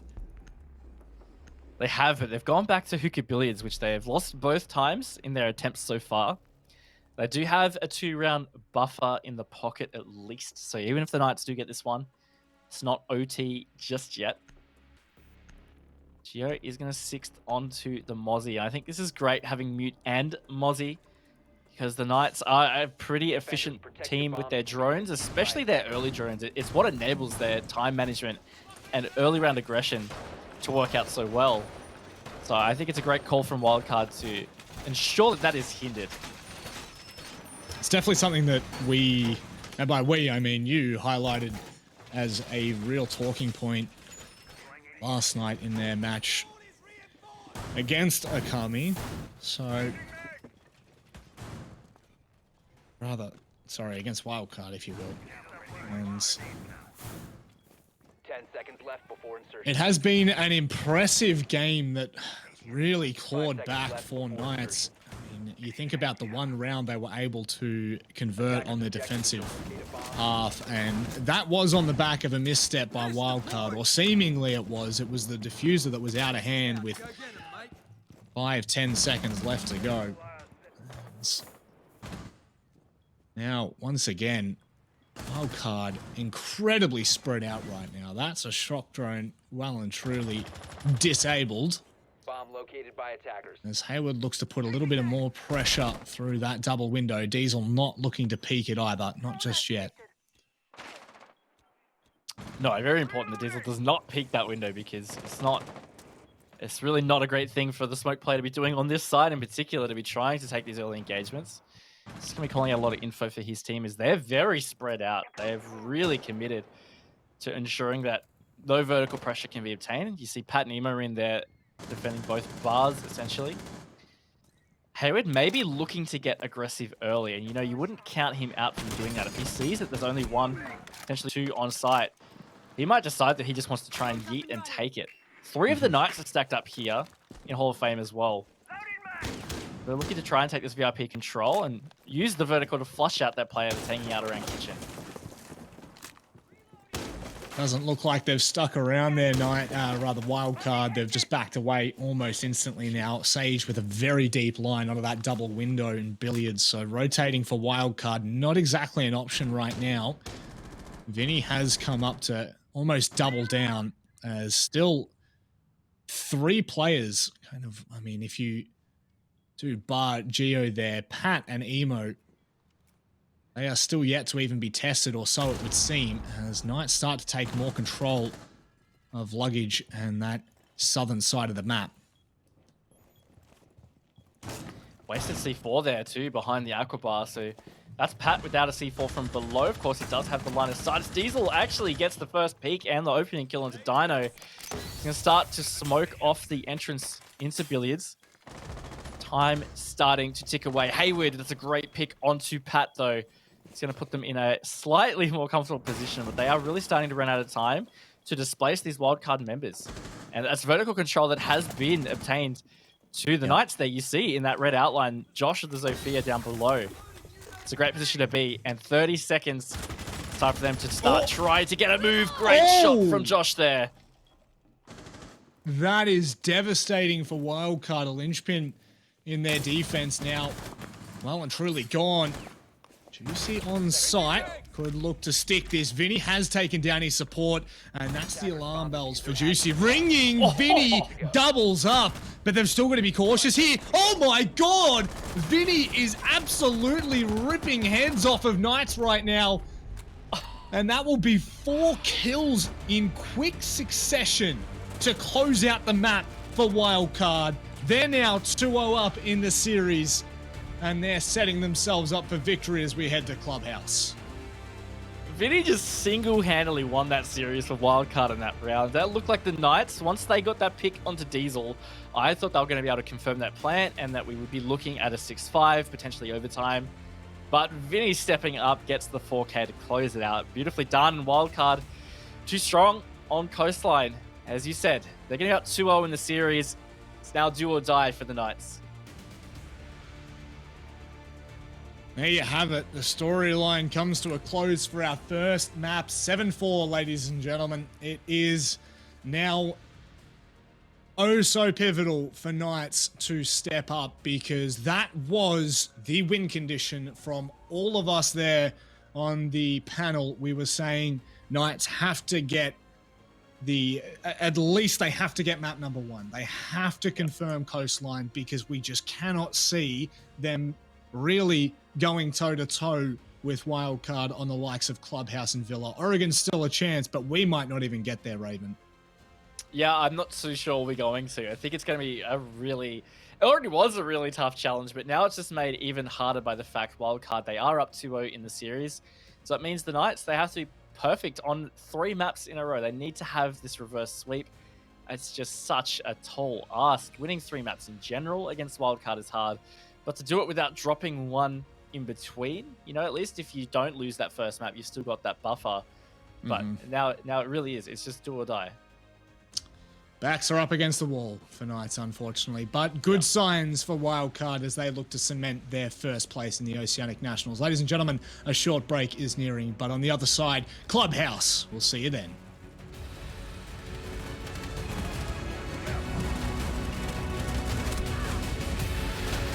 Defender is approaching kill zone. Defender exposed.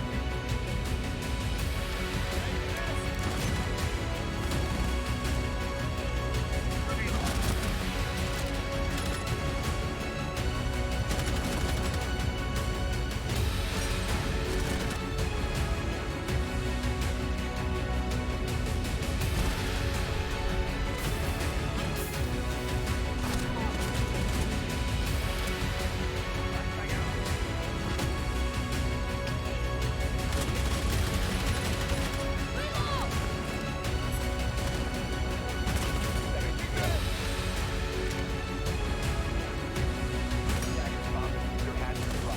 10 seconds to go.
All we need is our passports, baby.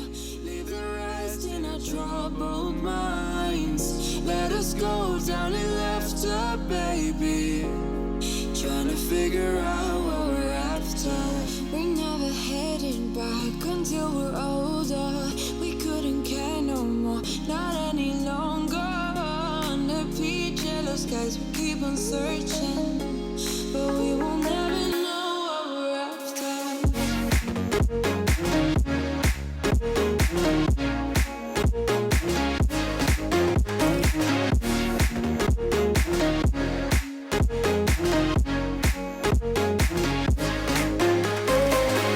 Book a plane, fly away. We will never be the same. And as long as you are mine, come on and run away. We wanna run away. We don't need any reasons, baby. Leave it all for the faded hearts. I don't mind if they call us crazy, 'cause they don't understand what we're after. We're never heading back until we're older.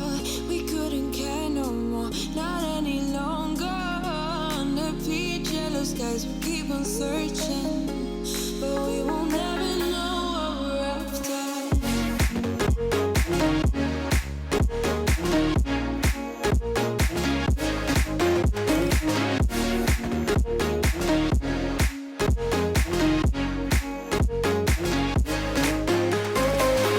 We're no kids no more. I need to feel alive in this dreadful town. I'm running out of time, and as long as you're mine, I wanna run away. We're never heading back until we're older. We couldn't care no more, not any longer. Under peach yellow skies, we keep on searching, but we will never know what we're after.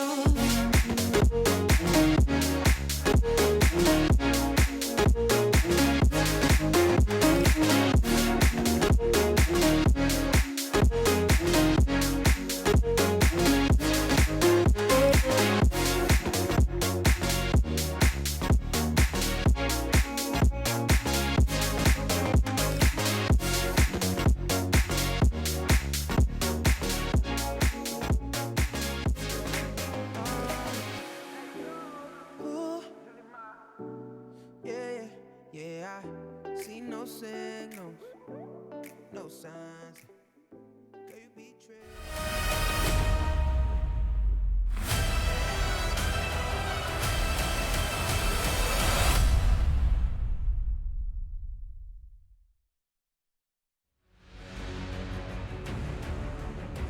One map away is Wildcard from securing not only first place in the Oceanic Nationals playoffs, but also that grand final seed, that first seed heading in to the sixth major for Oceania that is coming up in November. So a lot on the line here for Wildcard, but what a map that was. Coastline 7-4. It looked like Knights were on a comeback, but this is why you got to be careful on any given round. A mistake thrown in the way of Wildcard, they will capitalize, Raven. Yep, and look, Vinny just went absolutely off on that last round to close it out. It did look like the Knights were going to bring it back. I actually felt like we were going to see overtime, but it just it wasn't to be. And I was quickly looking back at past results as well. I was like, I wonder whether these guys have played Coastline against each other before. They did in the August Major Grand Final, and you know what? Wildcard won that 7-4. So Yep.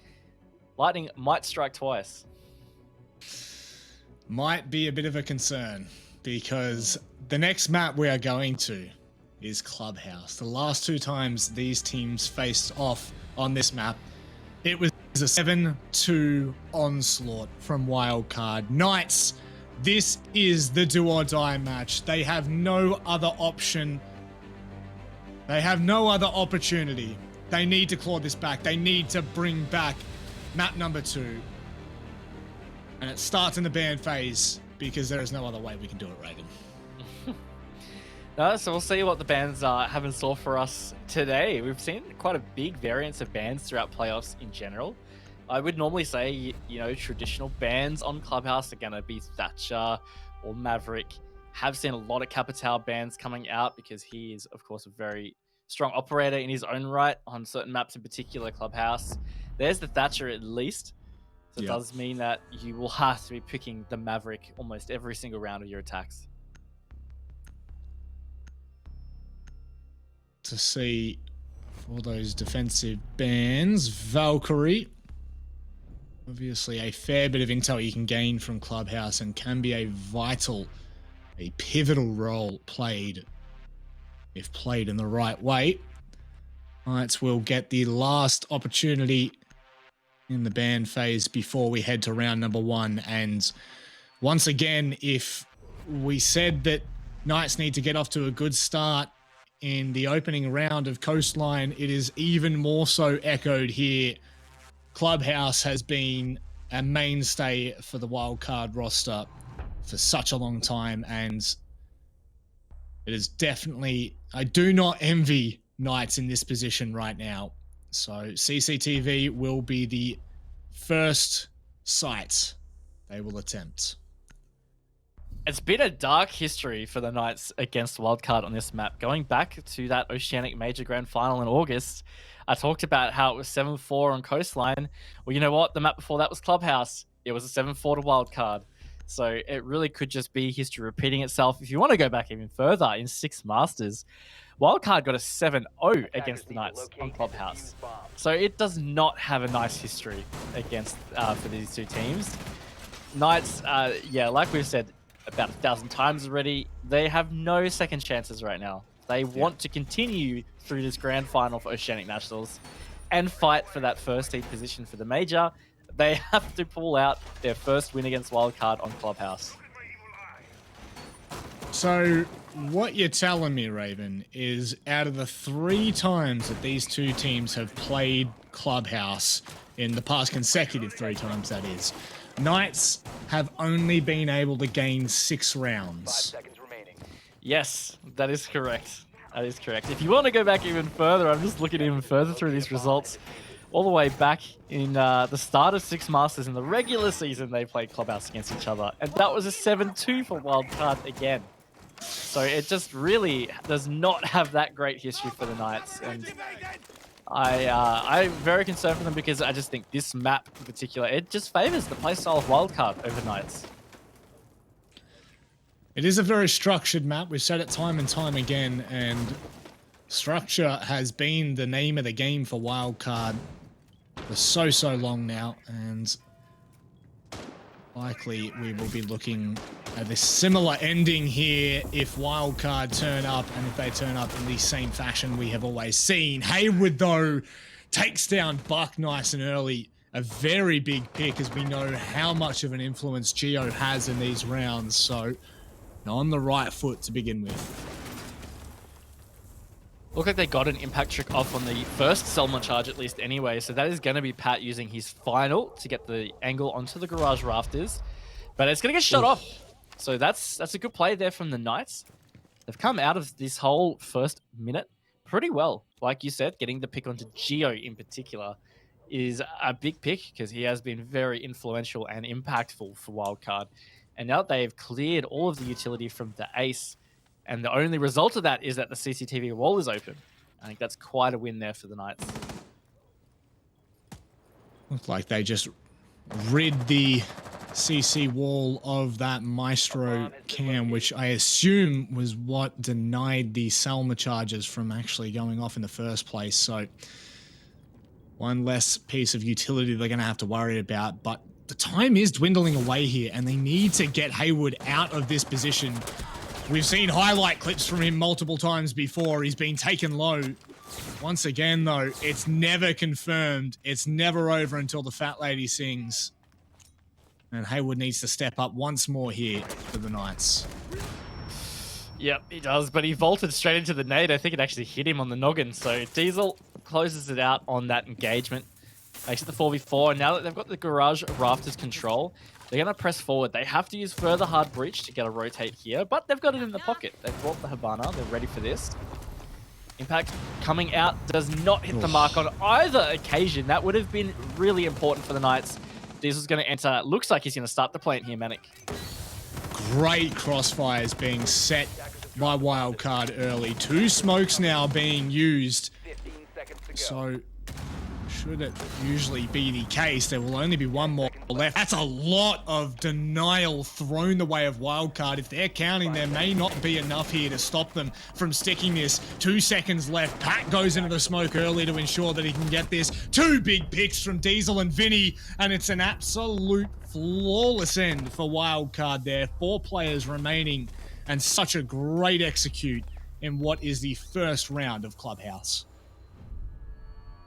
It was, though, it was a little sketchy, you know, when that final player, I've honestly forgotten who it was, ran through to get the plant confirmed. They ran through bullets that were being pre-fired from below, and with 2 seconds on the clock, that could have been the end. The diffuser would have been dropped. They might not have been able to recover in time. A Wildcard, they scrambled, they covered well. Diesel in particular, he got below and prevented that vertical control from denying the plant. So really, really good job from Wildcard, because the Knights looked pretty good for a lot of that defense. One thing that was also a concern is they just dumped everything into denial too quickly. I think they got a little bit frantic, and I think that's a good insight into potential mindset of the Knights right now. Yeah, they'd really blown. It felt like there was, if the audio cue served correct there were 2 smoke babes thrown out when they initially went for that plant in the first place. And had they not have thrown 2, they would have had enough to entirely deny what time was remaining, plus that C4 that eventually came in. Yep. So, you know, just small micro mistakes that, again, if you are not able to correct those, it really comes back to haunt you against a team like this, and against any team realistically, but it is extremely highlighted when you are looking at the Wildcard attacking. Haywood, man, come on. Leave my boys alone. Yeah. Good start from Wildcard on these attacks. See what the Knights do have for us right now. Doesn't look like they're going to go for a roam, which, again, I'm a little surprised about, just given the playstyle of the Knights. I felt like that they would want to try and stick some kind of roam on Clubhouse, which is pretty common for a church defense. The fact they're not doing that, again, concerns me a little bit, that they are getting in their own heads about the position they're in.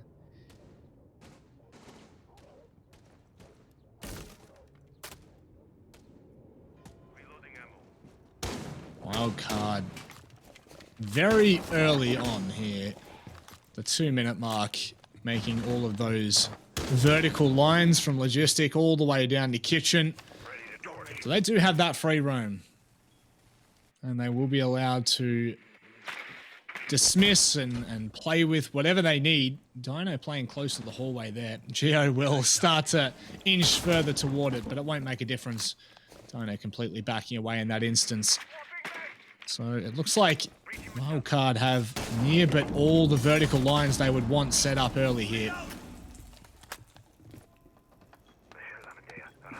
Yeah, so far time management's actually been pretty good from Wildcard, and it's not something I've mentioned yet, but something that has always been a concern has been Wildcard's attack pacing.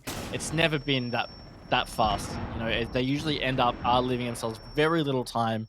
Probably the biggest weakness of their attacks compared to a lot of the other Oceanic teams is they really never have time for their executes. But in playoffs, they've really gotten on top of it. I noticed it against the Knights last night. They just were so quick, and they were ready for their executes with 30 seconds to go, which is pretty good timing for Wildcard, given they usually only give themselves about 10. And right now, they're almost set up for a very similar situation. They've gotten so much control. They're really ticking all the boxes. Pincing Knights onto the site now. 2 players in dirt that are just trying to find their safe haven for when Wildcard eventually go. 30 seconds, and now they will start to execute. The attention being put on site. Sage and Josh go down early in this encounter. And Wildcard, they just settle for a second here, Raven, and they will start to go now. Yeah, but Dino, he's just watching the drop. He can continue to do this as they drop one by one. What? Not sure what the play is here from Wildcard. Juicy answers with another. Geo is going to start planting. Haven't given themselves much time after that drop fiasco. Vinny isn't able to cover well enough, and the Knights pull that one out of nowhere, Manic. Gone unchecked. Dino will really wreak havoc, and it's exactly what he's done on this occasion. Wildcard probably scratching their head trying to figure out how it all went so horribly wrong. Seems like such a simple solution with Dino just holding the line to hatch. If only it was that simple every other round. One apiece, and very important that Knights get around on the board early here. It sets them up for, at the very least, the room to move as we get later into this half. As it felt like that was what really caught them off on Coastline, was the fact that we did not see them convert a defensive round until the 5th attempt. So great to see it so early on. Defenders, protect your bombs from being defused by attackers. You have to feel, though, it was really more off the back of a big oversight from Wildcard, right? They just never seemed like they considered somebody was holding the church double door watching the hatch drop. And they just continuously just went one by one, so Dino could just reset every time, take the shots like shooting clay pigeons, essentially. So a Wildcard, that's a bit unfortunate for them, but the Knights capitalized. They're gonna go to Jim's bedroom, and if they do manage to get a few rounds on a roll, you know, maybe you consider them back in it here, but always hard to call at this stage after just seeing 2 rounds. Siege is definitely a game of forced errors, and you do have to capitalize on them. So it's a great point you make there with Knights actually converting it. It is one thing to have the opportunity, and it's another to successfully work on it. And Emorin on the back of that live drone from Vinny will allow him early access into Garage here, as well as a very early C4 being placed into oil. So Wildcard happy to pick up the pace a little bit more so than what we've generally seen in rounds before.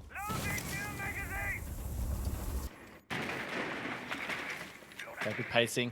Gonna push in through CCTV cache. 2 players there holding the rotate at the top of cache stairs. Josh is gonna use that shield to hold, and there's a lot of utility to have to clear to deal with this. They're gonna have to clear this Banshee if they want to try and clear Josh's position. He's got multiple ADSs to protect himself and the shield.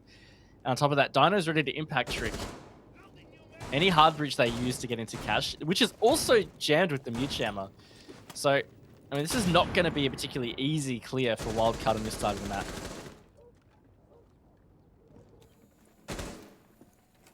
Speaking of hard breaches, plenty to do that, but again, it is going to come down to being able to lay waste to the utility that lies in front of them there, and Knights really could just burn through this time. Not only that, but burn through the players. In fact, Pat, he's looking for something. A shoulder is given. Josh will eventually be taken down, but Pat still needs to be cautious. There is still that one player in Dino holding cash, and it just depends on how long he is going to stick this. All rotates are pretty much being watched at this point. You would have to imagine it is just a case of cutting off the limb to save the body here. Yeah, he just needs to stay patient. I think he doesn't need to try and go for any hard engagements. Vinny will finally end it through the breach that was made by the Maverick. Diesel gets Sage as he tried to peek to refrag, I'd say. That's given Wildcard a 4 versus 2 advantage now. With still 50 seconds. It's quite a lot of time to be able to push towards site. Hayward's the one that's holed up on the gym side at least. But it's going to be really tough. Juicy hoping to catch somebody at this logistics hatch. That being said, I don't think Wildcard do have the jacuzzi wall open. So it is a bit of a funnel that they're going to have to do in from that construction side.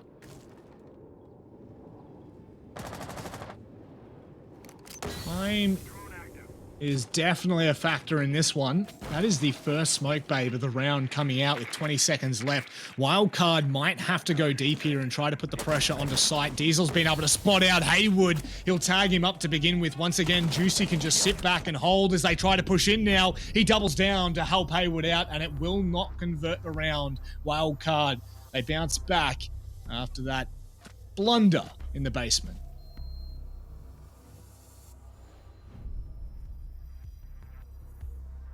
Felt like there was a chance there for the Knights to potentially be able to repel that, but just the confidence and the team push from Wildcard was far too strong. Nothing they could do about it. They're going to rotate back to cash CCTV, which of course was a quite strong victory for Wildcard back in round 1. So whether the Knights have made any key learnings here or not that they can use to adapt, I think it's just important for the Knights to stay in touch on the scoreboard in this first half. Certainly so. Even not for the obvious reason, if just for for the mentality, sorry. You know, even if you manage to bring this round back and it ends 4-2, you'd still consider it a decent half that Knights have pulled out. But I don't know, there is something about, I know this is going to sound quite outrageous, but there is something about going down 4-1 and just clawing back that last round that kind of feels a little bit gimmicky. And that it is a last-ditch effort, so Knights are... Look, they're definitely keeping true to ensuring Wildcard do not have an easy trot by any means, and 10 seconds to insertion. although these rounds may not have seemed close, 4v2 in that instance, and the execute from Wildcard, Knights have still done a great job at ensuring that that time is wasted early. Haywood in the first round on the rafters, and in that case, Dino and Josh. Whoa. Oh, no. No, no, no. Oh, Hayward doing Hayward things. He loves to do this kind of stuff, and that is probably the worst operator that Wildcard could have lost early on the ace. Potentially the Maverick, you could say, might have been a worse loss, but regardless, that's a solid start for the Knights here. Diesel not wasting any time, though. He's just going to get to work on this wall. It has been electrified. So, yeah, Wildcard starting on the back foot for once in a round. Great call from Haywood to find that opening pick on the Pat. Like you said, very detrimental in the operator that goes down. But I also enjoy this from Wildcard, cutting their losses and going early to ensure that the player lost is not a round lost, if that makes sense. So very early here, the CCTV wall will be opened. Knights unfazed for now, though. Hayward looked like he'd seen something. In fact, he's just going to get aggressive again down the rafter stairs into garage. Looks like he might be thinking of a peek towards the gym window. He's going to prep the hit hole and see what he can find, but he's not going to be looking in the right direction at least. Wildcard players aren't actually on that balcony. But that is definitely a danger. They're actually already in Master, so he's not really going to find anything unless they vault back out and put some pressure in CCTV window. Right now, the Knights, they don't have to make much of a move. Much more of an onus on Wildcard to get something happening here. Josh might get a little caught off guard. Bomb located by And attack. that he is. Vinny will actually take him out. Second round in a row now, we've seen Wildcard use that blowtorch almost as a murder hole to allow a very easy and quite impactful kill, all things considered. They now have control of construction. Not fully, but there's no one in there to stop them, bar these smokes that are being thrown out early. And 35 seconds. Once again, Knights are pretty well turtled on site here, and I would say in a good position. And Hayward too, he waited there for so long and he missed his opportunity. He does get Immerin to make it a 3v3 as Juicy gets one onto Diesel. So potentially doable here. It's leaving it up to Vinny and Geo. They haven't got much of an option. They've got to go in through to Cash. Vinny gets a nice opening there as he makes his way to site. He's going to have to try and stick this plant. Knights, they're going to have to try to get this denial. It's up to Geo on this cover. They're going to confirm this, man. It's going to be post-plant. The Batman to his Robin. Geo now left to salvage the round, and Knights, they will not allow it. 2-2. Keeping themselves in that, really in the arm's distance away from Wildcard. And so far, so good for the Knights. Yeah, they're hanging in there. They're hanging in there. I think that's it's both important but still scary because Clubhouse isn't like Coastline. It's not where once you go on your attack half you expect to excel. If anything, it's more the reverse. So it's going to be about how on point the Knights can be with their attacks, I think is what's going to need to be what wins them the game here. Because of course they can stay in touch on the defenses. If anything, they might end up with a 4-2 half here. That's totally not to be expected. It's not unexpected, but it's really about what they can do with their attacks. Attackers need to locate and defuse bombs. And it felt like that was very much the case on Coastline. It really, it is coming down to Knights. I know this, really, it comes down to the second half to determine who wins the game. No way. That's incredible. But I do think that there is this real sense that Knights are almost more dangerous on their attacking side, and with that, we do very much look to the second half of both Coastline and Clubhouse to really see what they've got up their sleeves, because they are a team that do their prep. They are a team that do their homework. And it can be a little bit harder to do so when you're on the defensive side in the first case on both map 1 and map 2. Just to reiterate for the viewers at home, this of course, as you may have seen up the top left, best of 5. It is a best of 5. However, it's a little bit different. It is a default map into the way of Wildcard. So currently they are only 1 away from clenching the title of the Oceanic National Champions.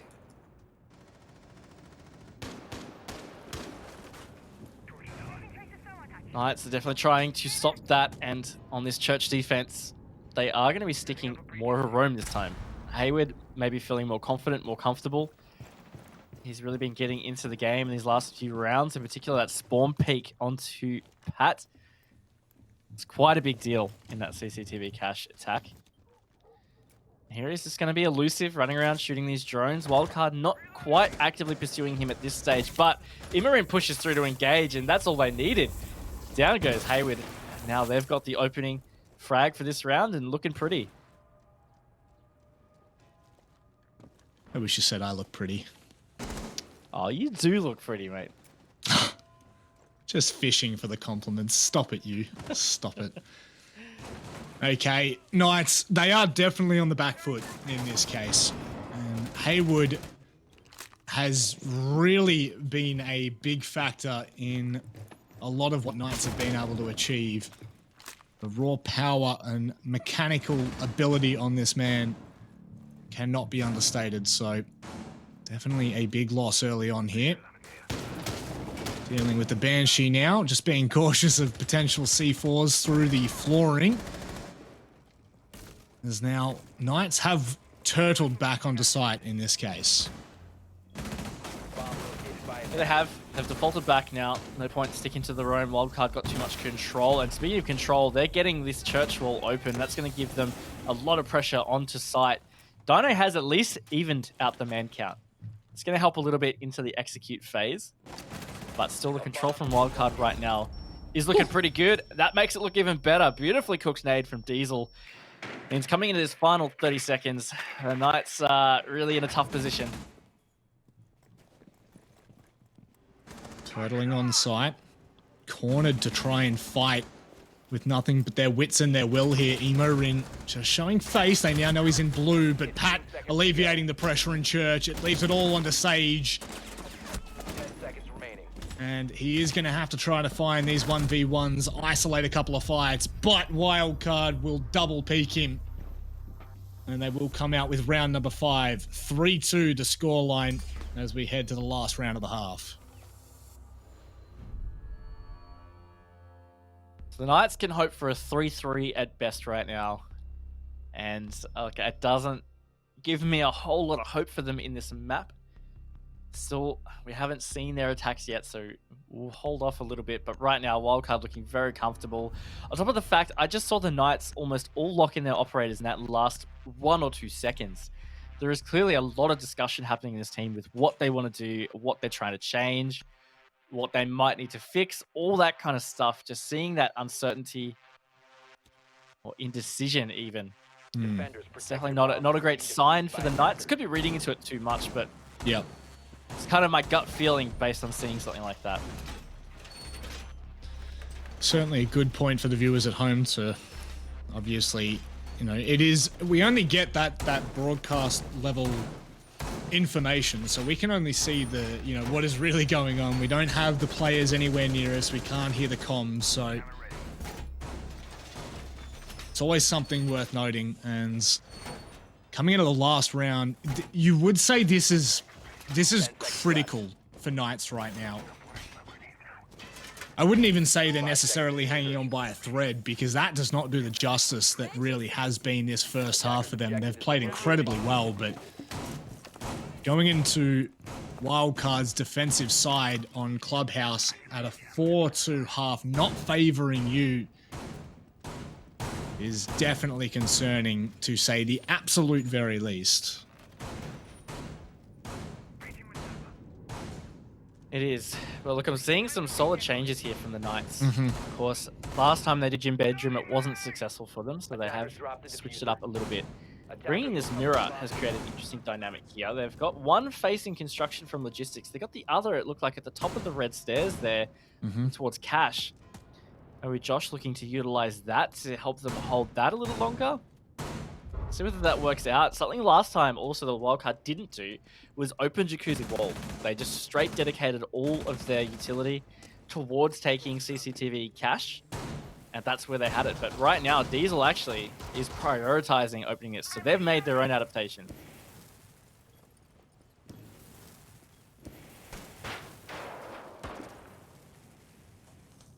As they start to open this up a little bit more, it looks like they're putting pressure on multiple sides at the early part of the 2-minute mark now. This was a really big part of Knight's ability just to make Wildcard a little bit uncomfortable in that third round. Really felt like that cash hold, it had some oomph to it, if you will. Just not being able to convert on the back of it now. With Wildcard not putting that much attention across there. You just saw Hayward drop on your screen there. He's come down into pool, I believe, so he's going to have to be cautious. Emo Rin, unless that was my eyes deceiving me, he's actually still holding, and it looks like unknown to either team, in fact, where each other are, so a stalemate for now. I actually think Imorin really heard a drop down. It looked like he did a slow tilt, not wanting to cause his character to make an animation change, which would have alerted Hayward. See, Hayward doesn't have any idea. He has not at all considered that Imarin is in that bathroom. He's trying to hold a tight angle here. He sees them cross into Jim, not giving away his position. In fact, I think they might even be in the bathroom. And right now, with this 30-second mark coming, there's about to be this engagement, and Billiards, and it's going to be Imarin getting the jump, putting Wildcard a 2-man advantage ahead. This execute is happening, Manic. Trigger discipline not paying off dividends there. They are throwing everything but the kitchen sink at Wildcard and nothing converting. A flawless round to end the half. And 4-2 will be the scoreline as Wildcard will head to their attacking half now. The last two, well, the last 3 times even 4 times if you want to go back that far, that we have seen these two teams play on Clubhouse. Little less than I think 7-3 is, 7-4 is the highest or closest that Knights have been to pushing Wildcard on this map. So keeping true to the trend, it is on Knights now. They're attacking half. They have to step up here, otherwise Wildcard will confirm this best of 5 as a 3-0. I feel like that is really where we're tracking right now. A 4-2 half is what you would normally expect from the defense side on Clubhouse. So the fact that Wildcard got that in their pocket as they rotate to defense is a massive concern for the Knights right now. They really have to dig deep and step it up on these attacks. It is not going to be easy. Wildcard just need 2 to at least ensure overtime. And when you have the Thatcher ban, you can often say the Church Arsenal defense is usually the one you can put in the books at the minimum. So even if Wildcard, if all they win is their Church Arsenal defenses, that guarantees overtime already. Attackers must locate and defuse a bomb. Not good signs, Raven. It's not good signs, but hope can still be held on for the Knights. We've heard multiple times from Dino so far in this playoff series that this is the one team that they seem to have all the issues with, and rightfully so with Wildcard standings. Look at this right now. Oh my word. Diesel almost given a free haircut there as they fall back. So wait and see whether it burns any time on the clock, which it doesn't look like it's going to just yet. Wildcard a bit lucky there. I feel like the Knights had the jump. They just missed the shots on those players rotating down. I think it was Imarin, one of them. Anyway, they are lucky. Diesel has taken up the dirt position. Seems aware they have opened it. Oh, Gio just saw the toes of the Sledge player, not able to capitalize. Looks like the Knights are keen to really push this attack quickly here. It's already getting close. And that C4 is going to end Hayward. Impact Trick doesn't get to the hatch in time, though, so it will go open. Tit for tat. I don't know whether Hayward would have all of the lines open that he would want to. It felt like Knights had only really breached into the building with 2 minutes, so potentially just those vertical lines in kitchen is all they're going to have to deal with. So of course they want to bring Josh or Sage across to open up any other vertical lines. There you go. No, it's just those 3 lines in kitchen that they're going to have to fight with. Obviously the hatch is a big step in the right direction. But is it enough when you're up against a team like this? I'd say potentially not. And Imarin is looming still on this main stairs position. It doesn't look like it's been droned or touched by the Knights. Josh still looks concerned that someone's upstairs. He's just hanging out on the top floor, not helping his team have much of an impact further to sites. The Knights are pretty stalled right now.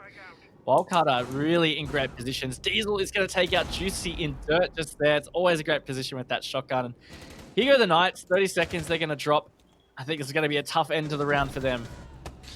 Couldn't imagine they're going to be able to convert this, that's for sure. With Gio, he will find Sage and back it up onto Dino. A flawless round, back-to-back here for Wildcard.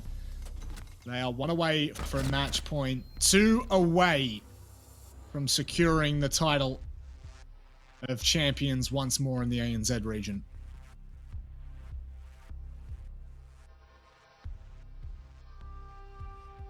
Really looking grim here for the Knights. That was they got absolutely demolished on that defense, to be quite honest with you. And that's also the third round in a row that Hayward has been the first death in the game. And for the Knights, I mean, we've talked about the importance of Hayward that he had throughout the regular season for the Knights. And he just hasn't been able to have the impact needed to put Wildcard on the ropes at all. And it's a big concern.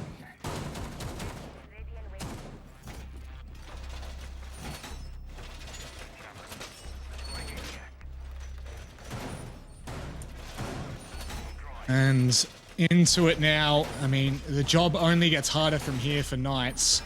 Potentially they may have a map to breathe on in Oregon. Even still, I am not confirmed that that is something that Wildcard are not prepared for.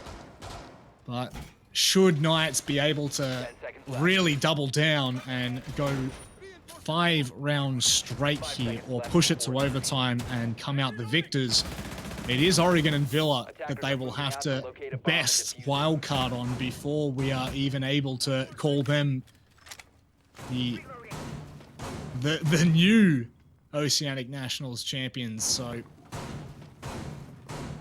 very long way away just yet, but it all starts with a round here and a round there. Vitally important now as Juicy looks to open up the CCTV wall. Oh, and those shotgun holes have absolutely made this a pain for him. He's going to go back and consider taking a little bit more time than he probably would have liked. Just looking at the bottom, deciding that he's going to shoot out the soft part first. Just delaying this again for the Knights here. Wildcard. Pretty spread. You know, there's only Diesel and Geo that are really on site. They got 2 players still hanging out in lounge. Vinny on a run of his lifetime right now. He's going to go out through strip. I dare say he's going to try and even run out and get a pick onto Sage, or try to at least.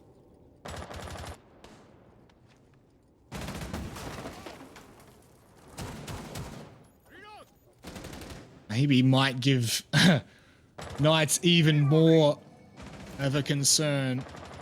Wildcard definitely look like they're happy to play a little bit more aggressive as the season has gone on. In fact, Geo will take a little bit of a tag. Hayward, though, will take down Emo Rin early on here, but Vinny's in a perfect position to trade that out. Pat's done so as well. And what started out as an advantage for Knights has almost ended in tears. Vinny still holding on there. And Hayward decides not to peek it just yet. Oh, the drop shot. See you later, alligator. Nicely done from Pat. Oh boy. Well, it's going to make it very tough for Josh and Juicy. I mean, I talked about how Hayward hasn't really been able to have an impact on the game either. One of the other really consistent players for the Knights, Josh, just saw there, he's 1-7. But he has not been able to get in the game either on this map. It's just the Knights in general. I think it's a big tale of the series. On top of that, Geo is going to down and kill Juicy at Garage.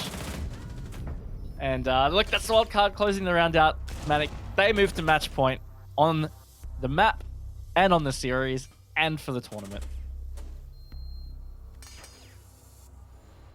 1 round away. It does not seem achievable for Knights. Surely we are not going to see yet again another 7-2 defeat on this exact map of Clubhouse. It feels like that is exactly the trend here as Wildcard look to flawlessly run on their defensive half. Gym and bedroom to remain.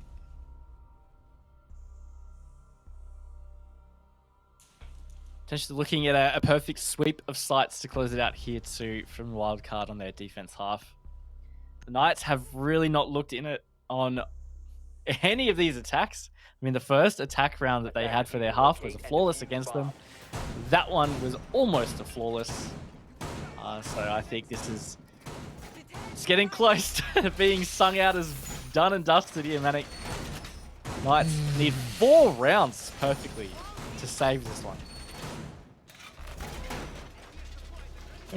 And we were saying 3 maps straight was almost unimaginable.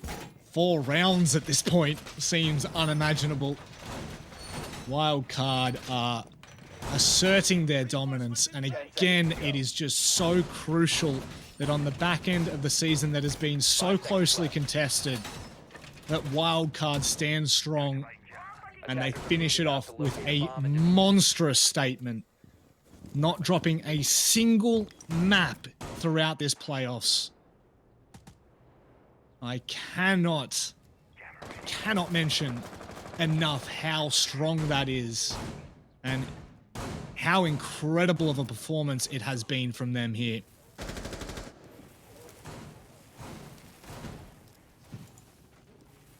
Absolutely. So, what have the Knights got? Can they salvage this? Vinny looming below. He wants to sneak up, try and flank the Knights maybe from those cash stairs. They're prioritizing, again, the map control on this east side here, using the blowtorch to get the CCTV wall open. They're taking quite a lot of time to do so, though. Almost this whole first minute dedicated to getting this open. Juicy is not having a great time getting this done here. Finally, it goes soft, but all these seconds count. Wildcard still have very solid control there of cash.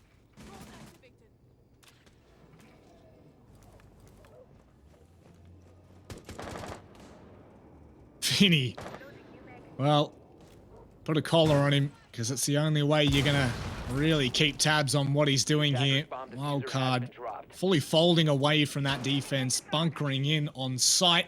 They've cut their losses, and Knights, they still don't look 100% sure that there's no one in there, so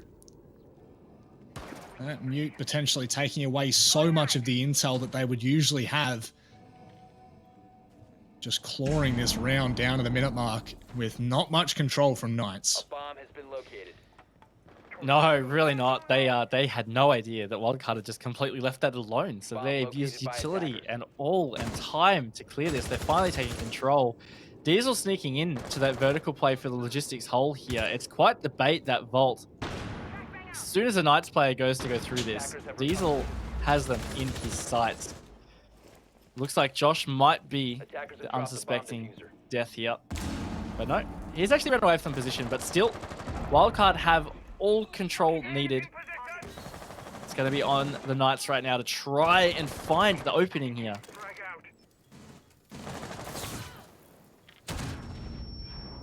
It just doesn't seem like it's going to happen. Emo Rin, he'll be the first to deny access. Sage, though, finds somewhat of a trade in amongst the midst of battle. And with Diesel down, it's looking a little more doable for Knights here. Dare I say it, they are going to claw this round back. There's only one on site. Knights swarm it and control everything they need to. 2 players remain. Vinny, in fact, is the last man for Wildcard. And unless he pulls out an unreal 1v4, we are going to another round, Raven. Great display from the Knights to just explode onto site there. Wildcard could not maintain it. It's going to be tough for Vinny. There's a lot of angles to check here. Couldn't even get the first. It's Juicy to close it out. The Knights survive for one more round.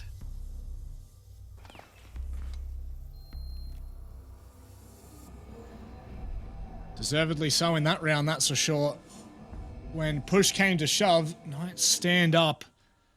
And, I mean, I would almost say somehow bring that back and force Wildcard back into that church defense, which, if I'm not mistaken, was flawlessly done. So, Yep. It's not the greatest of journeys back, although it will be one to tell should they manage to do it. Vinny swapping the Kaid out for the Oryx. We are going to see a roam, ladies and gentlemen. Attackers need to locate and Yeah, they got the castle there as well, so of course this is definitely going to be a roam. Oryx is going to quickly make all these rotates on site. That's the beauty of Oryx, right? You just bust through these walls, and it is just unreal. It's got the bailiff as well to open those holes for the impact trick, it looked like, and he's going to head upstairs. Curious to see how this pays off for Wildcard. Deciding to maybe be a little more aggressive, because by not having the Kaid, they only have the mute for wall denial. And for hatches, that means they're just free game for these hard breaches. So that Habana can just go straight to work for the hatches, as long as they've got the map control to do so safely, of course. That's the other side of it. Geo on the visual, for me, says possibly not so much. It's going to take a fair bit, or so you would think, for Knights to really flush this out. Then again, we do know Knights to be such a methodical team in that prep phase that allows them to actually turn into an explosive force to be reckoned with in that first minute of the round. And Vinny now setting up everything he's going to need for these later rounds, as Haywood wastes no time in opening up logistics. And Josh as well. Look at that, straight into cash. Vinny needs to be cautious here. Oh, just confidence and aggression from the Knights. Vinny is under so much pressure. He pulls out the bailiff. Not sure that was the play. Josh finds the double. Sage backs it up to get Diesel. Falling apart here for Wildcard. They've only got 2 left, Manic, and that's in the first minute. Well, they may as well go for broke here, because this round is all but done and dusted. It's in the bed. Pat and Geo are now going to push together as Geo peels off after the kill comes through as confirmed. And that will allow Knights to, once again, take site control. Pat nearly catching the backside, but he is not going to have that rotate through kitchen hatch. In fact, he's going to have to come downstairs. Sage is down. The diffuser is currently being stuck, so it is only 2 players up that are trying to fight him at the moment. He could actually isolate some 1v1s here, and oh my word, Dino nearly gives him an opening back into the round, but it's not to be, as Knights, well, they almost simply dismiss that roam from Wildcard. I feel like they've really woken up in these last 2 rounds. The Knights have just gone hard at it. And if it's finally taken them this long to light the fire, man, they really needed it a few rounds ago, because they're still facing this match point against them for Wildcard. 2 rounds left in the half for them to try and salvage this series. Wildcard are going to go to CCTV cash, which they also haven't lost yet. They won it in the second round of the half.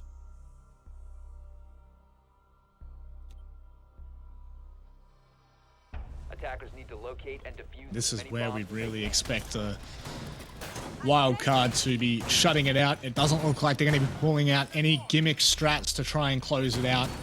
No matter how enjoyable it is, this might just be the end of it. Even you were saying before that those bullet holes make for all sorts of nuisance when you're trying to burn open with the Maverick. So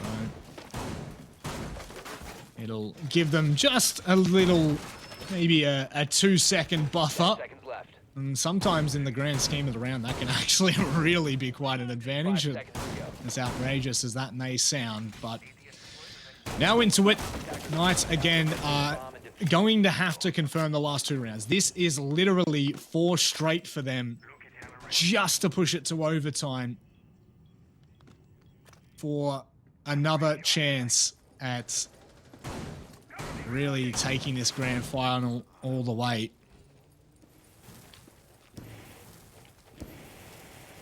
Alright, let's see what Juicy can do this time. He has struggled with this the last few attempts. Poor Juicy has struggled in general this series. I mean, I believe he ended map 1 on the donut. Unfortunately highlighted by Wildcard in their socials, I do say. So, see how he goes. He's going to take over the minute again to be able to get this trick open, but very important they achieve this, because if you don't get CCTV wall open, it makes this attack a lot harder. And of course, sometimes you can just straight dedicate to the construction take, but this is a lot safer, a lot simpler. Uh-oh. That's like There a we go. macaroni and cheese artwork from your kid that you put on the fridge. Oh. Oh, hello. No, They you wa- hate to see it. It's been butched, but Knights, they still push on. Sage will be able to take down Diesel as Geo backs up. Knights, this is what we needed to see from them once more. They explode, and it doesn't look like Wildcard have an answer. Jesus. Macaroni and cheese aside, Knights are taking them to dinner. Oh! Well, Vinny's eating too, apparently, Manic. He's going to push through in this 1v2 situation to try and save the map. Oh my gosh, that looked like it was going to be doable, but the Knights, they hang on not only to the round, but they're hanging on to this series, Manic. They are one round away from forcing us to overtime. We definitely, I would say comfortably, did not think this was going to happen. Wow, they really made me eat my words right then, didn't they? I love to see it. I love to see it from Knights. Attackers have located a bomb. We'll see here the explosion. Once it eventually did come, it really turned the heat up.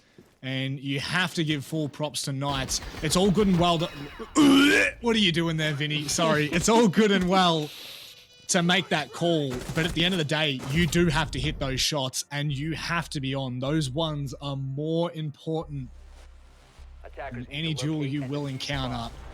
And Wildcard are going to reattempt CCTV, which I'm trying to scroll back through my memory here, and I can't remember the last time I saw Wildcard reattempt a site, and that's just off my terrible goldfish-like memory, but they are definitely wanting to put this one to bed, Raven. They do not want to go to overtime. They actually did a site repeat. Oh no, they didn't. You're right. They didn't do it on Coastline. Thank So, God, yeah. that was really gonna be awful, wasn't it? I was gonna botch that completely. I was quickly checking for you. What I was going to say is, I think Vinny's going to be kicking himself because if he had just pre-fired that cache CCTV doorway, he really would have just caught the Ash peeking through and that being GG. But not to be, again, it's Siege. It's a matter of millimeters. Small decisions have big results. And right now, that small decision of the rush, for example, had a big result. He got the Knights that round. And maybe that is what the factor was for Wildcard to repeat this. Is they just say, you know what, they cheesed it. They can't do that again. We're ready for it. Now they're going to try and really take us on it. And when push comes to shove, Pat, oh, surely I did. Oh, oh my word. If he had kept peeking that, potentially that's Juicy out of the round and a really important operator at that in the Maverick, as they're not going to use him to open that CCTV wall. Pat just firing out some warning shots here, alerting him of the position, but Joe's still up above as bomb well. located by attackers. Does not look like they're going to be able to stop Maverick from going to work. Dino has been heavily tagged by a gunfight somewhere as well, so that's going to make it really tricky for him in future engagements. Probably going to be a little bit more hesitant to engage anyway. Knights very spread. Juicy is going to rappel up to the CCTV wall, and if he is charged with opening this as well, given the amount of torch he has already used, he's going to have to be next to perfect for this. I think so. Only two left here. He doesn't have much to play with. I don't think he's going to have enough in this counter. He is going to have to be spot on. And no, it's just enough for him to open that. They still do have Dino on that Habana. I don't know how many X-Kairos he's going to have left either. Oh my word, Juicy. Does he have it? Oh! He got Juicy! it. He got it. Oh, I thought surely not. Yeah. And he'll even make Nick of work a time. little bit on the left. In the nick of time. Got it open too. So it's now usable. Sage below with the verticals just misses the mark onto Vinny. People have been tagged but not taken out. Starting to get pretty intense here, man, because of course this could be either GG or overtime. Vinny gets tagged heavily in some shots there as Dino takes out Geo. Important position on the garage rafters that is now in the control of the Knights. They are surging with 30 seconds. They are close to taking this to overtime here, Matic. Close. They're knocking on the doorstep. They still have to make it past Diesel, holding on top of that red stairs position. In fact, he'll be flushed out. Pat finding Sage. This makes things interesting. Can they get to Juicy in time? The C4 should be coming out any moment soon. No, Pat just had to try to fire through the bottom of the flooring. Vinny, he's making it back into this game. It's planted in a very awkward spot here for Wildcard to confirm. And Knights can just hold deep lines on this. Yeah, Juicy running out to the best post-play position possible for this, which is the spawn over in Kennels. Knights have got to just stay patient as Diesel's trying to find a peak. Dino, speaking of patient, he downs one on the stairs. As another gets downed, Juicy gets a double for the round. Does leave it all up to Vinny, but he can't do it. It's closed out, and the Knights, Matic out of nowhere, they have pushed this to overtime. Oh, what a storyline this is. We would never in any world have expected Knights to force this to overtime. God damn it, Pat. We nearly went flawless with the rehosts. I'm raging. Oh, so close. So close. That is just unbelievable from the Knights. Said it felt unattainable for, what, 4 rounds straight on their attacking side versus Wildcard, who we know to be an absolute nuisance when they're on that defense. But I'm left speechless as to what the Knights have been able to achieve in this. I was preparing to have a great speech about Wildcard at the end of the game about how they've stamped out any single opportunity, but my oh my, Knights are really making them work for it. And at this point, you have to say the momentum is completely in their favor. Yeah, it is. They're just 4 rounds in a row. They got plants on all of them as well on top of that. So that just says a lot about the way that they have been able to do these attacks. Just the sheer aggression and confidence that they've had is just unreal. And I can't believe, the first 2 attacks that they attempted, Wildcard got a flawless round, right, on that first one. And the second one was near flawless as well. The Knights just looked done. They seriously did. I cannot believe that they've been able to just flick the switch. And here we are, overtime. I mean, I'm not going to say that this is what we saw against Akami, but Knights were in a very similar situation on their Coastline map, which was map 2. Backs up against the wall, and look what happened there.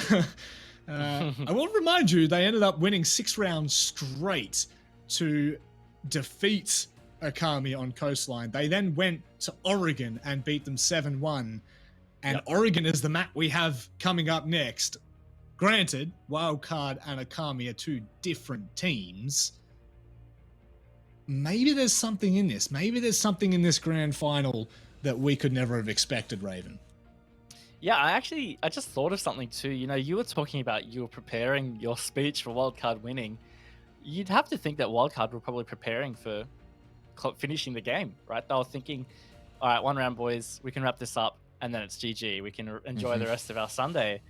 But now the Knights have surged. It's overtime. I think you can really catch a team off guard like that, and Wildcard are potentially facing having to play another whole map. And if the Knights are peaking at the right time, they could really take advantage of that. And before you know it, could be a bit of a scary situation here. I just honestly didn't think that there was enough in the map when we headed to the second half for Knights to be able to bring it back. A 4-2 half, Wildcard get off and take the first 2 rounds. I did not think that Knights had enough really in the reserves to be able to bring this back, and they have really, really bashed that home. In fact, the way we're headed in overtime, it would not surprise me if Knights come out on top in this encounter. And if I'm not mistaken, this is Wildcard's pick, which means that Pittsburgh Knights should have the choice on what side they were going to head to should it go to overtime, correct? I honestly don't remember the ruling. I can't remember if it's to do with the seeding or if it's to do with a coin flip, but okay. Either way, I don't think the sides have been particularly one-sided where I would say it really matters either way. I mean, for example, one of the Knights' 4 round wins on their attacks was that rush plant. So you could say a 3-3 half was maybe looking more likely for that second half, if you want to isolate the halves, that is. So I don't think either side would really be favored right now. Maybe the Yep. Knights might prefer attack because that's just where the momentum is. They've just done 4 attacks in a row quite strongly. So maybe that's what they would prefer. Yeah, we'll have to wait and see when we come back for what that actually, where that actually ends up. And when you look at it's a very interesting point you make, because when you look at Pittsburgh Knights' second half, then, and you have a look at really just that, well, I say the last 4 rounds. The first round on that gym attack, they really played quite well. They bullied Wildcard offsite and then took it for their own. The second round, I feel like, was a little bit of a gimmicky one from Wildcard, and I'm sure that they'll regret that. It was the roam in basement that they went for. And then backing up off the end of that, it was the rush in CCTV that caught Wildcard just really tying their own shoelaces up. And that final round, I would really say that could have been one of the more convincing rounds we've seen from them. So, you know, it really is just showing what the Knights can bring if you give them an inch. You know, they will really take you all the way. So with that, we are going back down to the basement, and it looks like a lot more of a conservative lineup for Wildcard in this basement defense. It is. I mean, last time we saw the Oryx out of Vinny. They had the castle for the classic assistance on the roam that you do see a lot for this site. So yeah, right now, looks like they might be looking to turtle on this one. They still haven't gotten the Kaid though, so not putting any hindrance on taking those hatches, which does open it up for Dino to be able to use the X-Kairos to clear things if they want to. So yeah, look, this is an interesting change from Wildcard. Maybe really feeling that pressure from the Knights attacks, and not wanting to risk losing bodies early on the roams.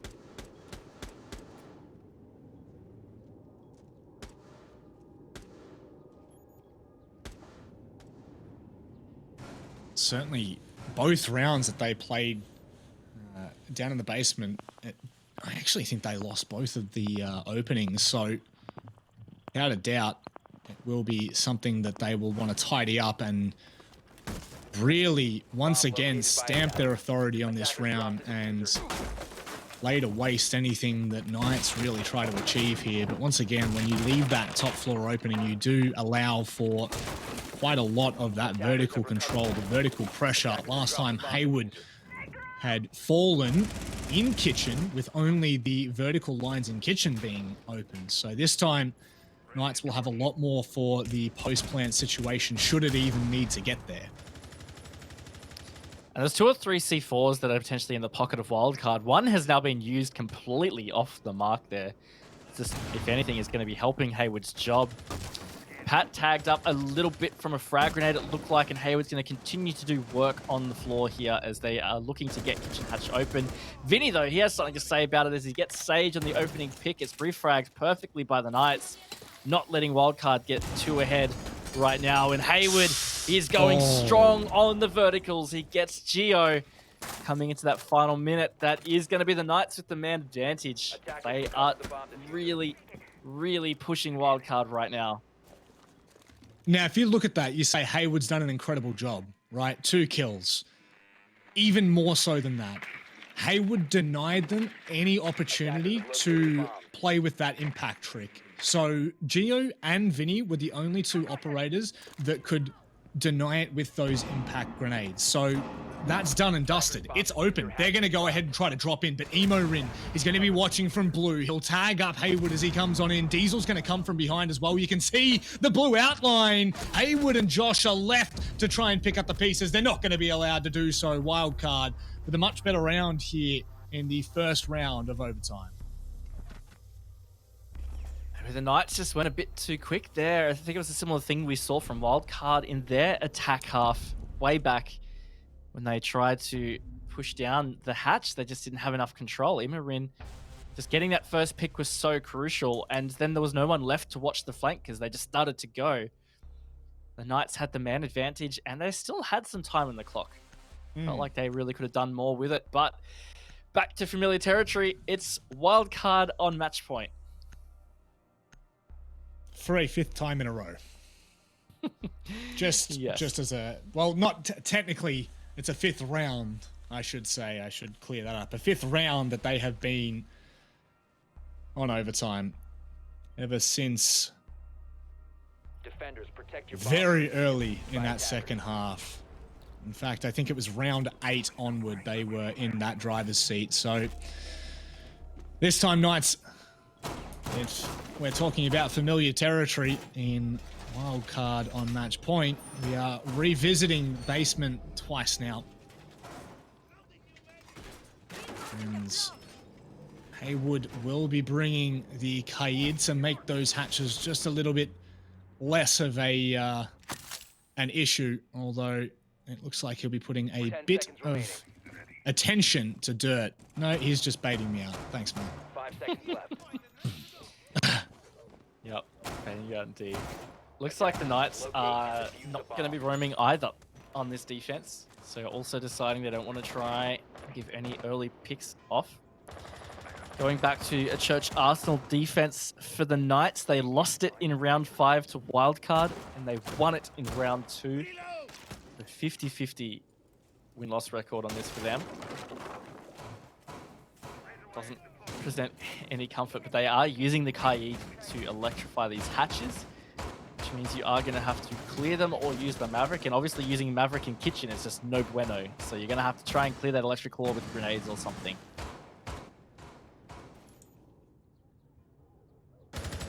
Bueno indeed. Emorin very early on looking to take that contact into blue.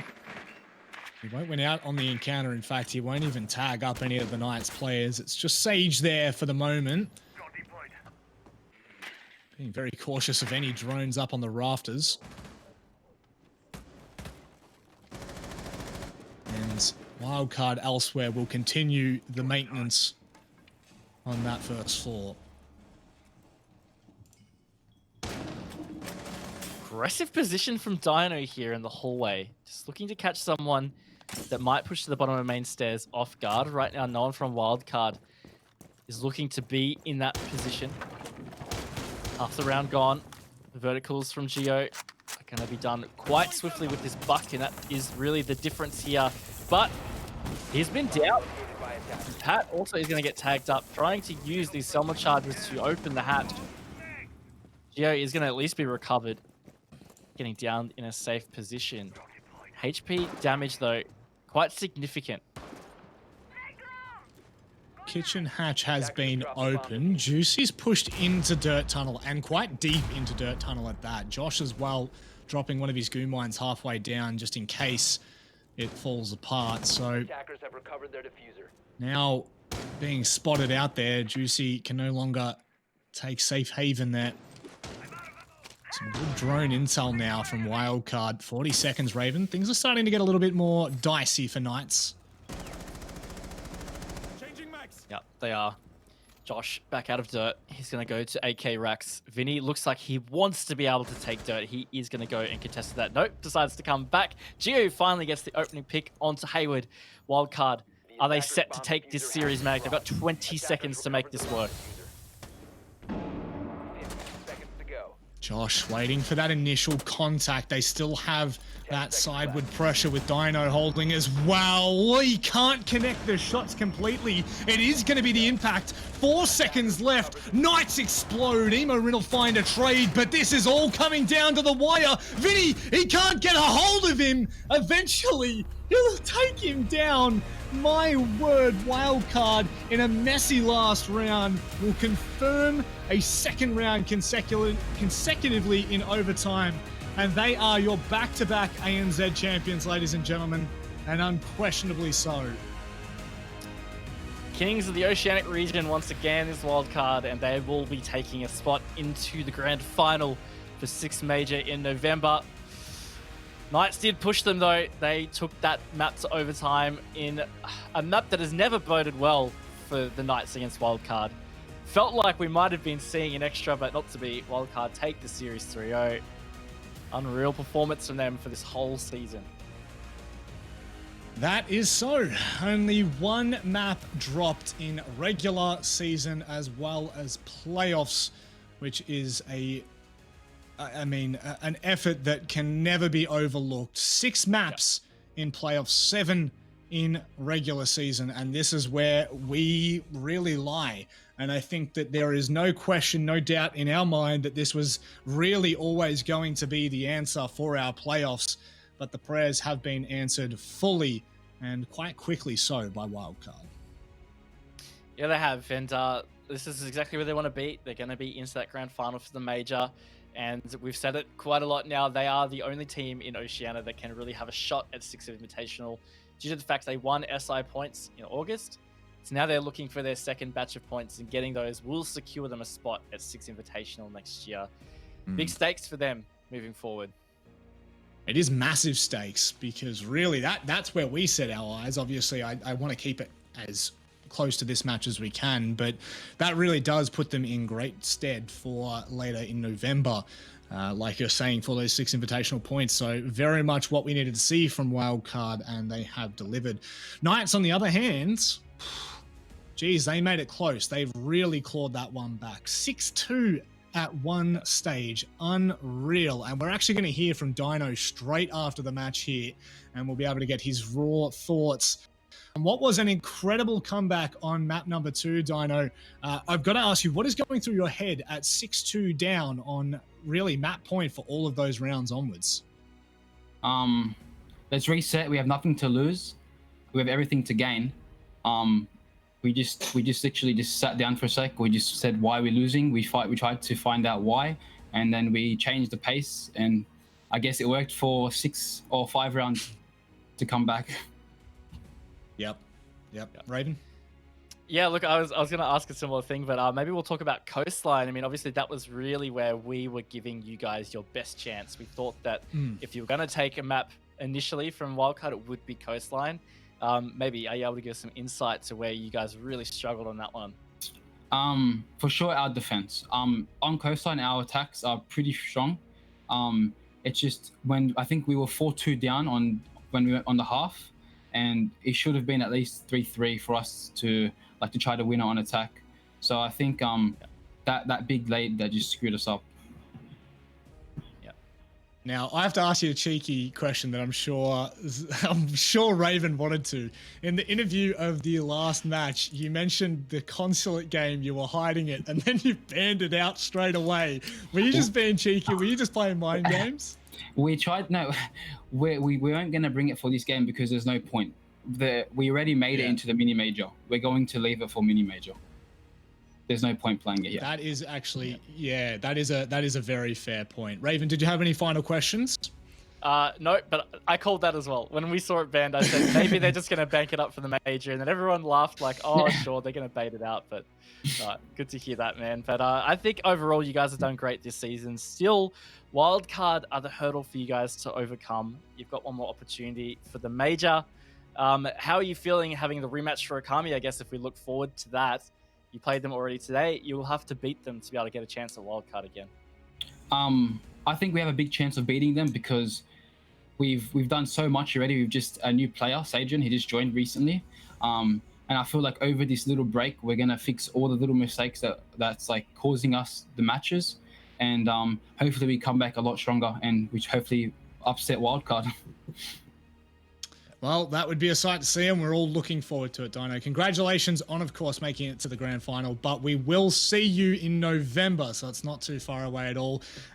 Really, just take care, mate. Thank you very much. Have a great night.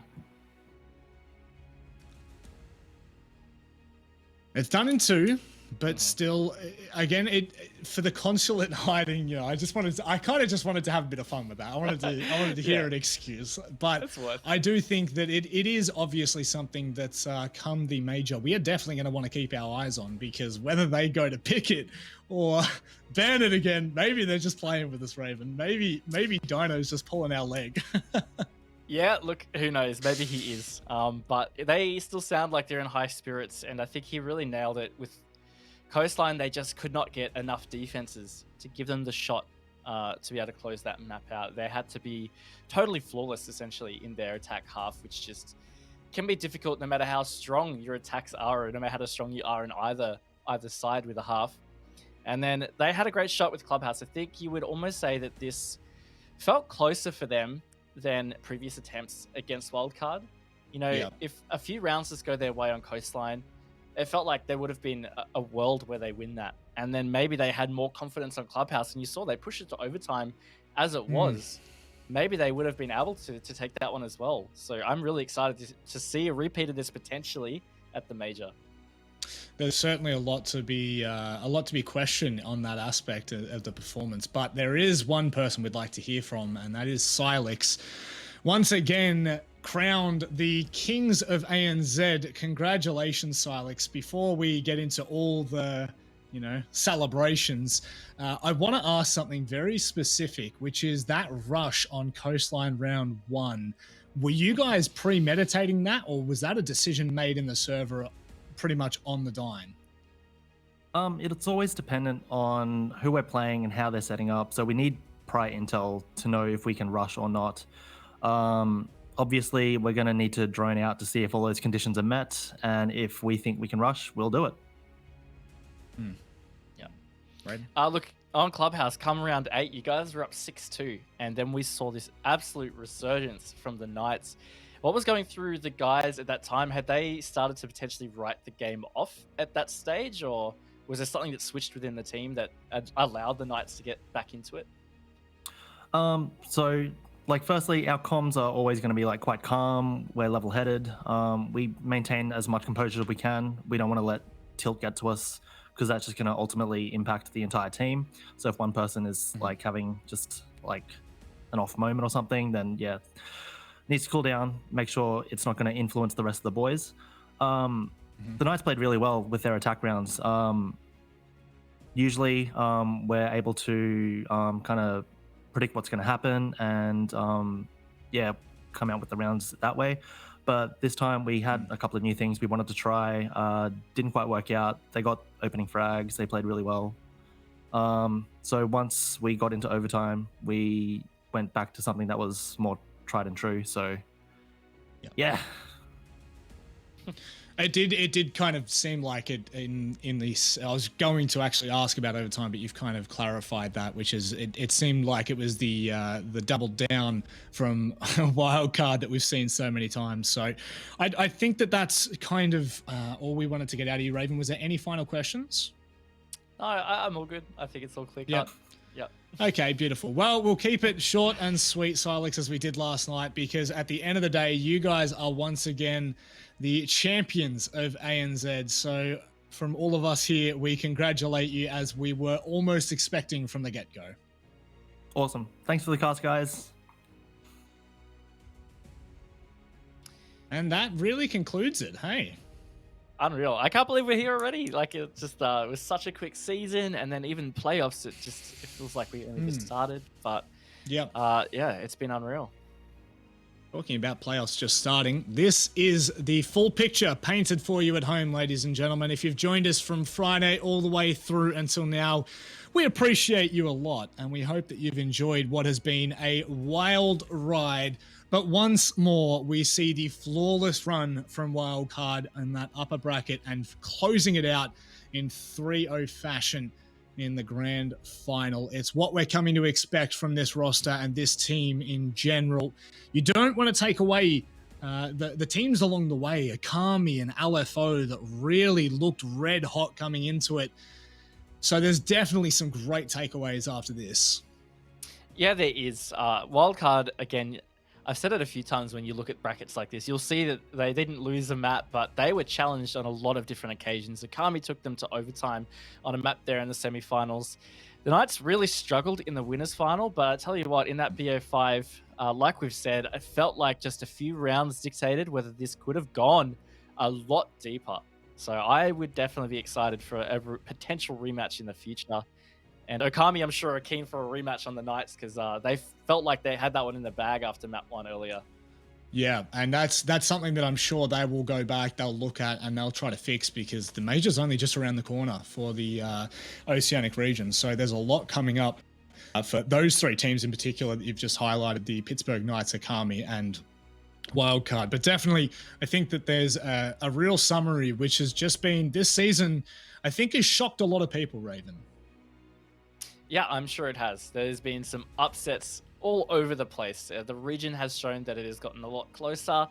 And while the same teams seem like they're the ones that are winning, again, it is not like they're being unchallenged. And there have been upsets. I think the biggest story coming out of playoffs was LFO securing themselves a spot in top 4, which they weren't able to do in 6 Masters. So I think their story is very exciting leading into 2021. It certainly is. A lot of storylines heading into 2021, ladies and gentlemen. That will conclude everything for us here. Only now, though. We've got the 6th major in November coming up for the Oceanic region. That'll start on the 26th of November. So make sure you pencil that into your diary. You stay up to date with all the latest updates. And we will see you just around the corner. Take care.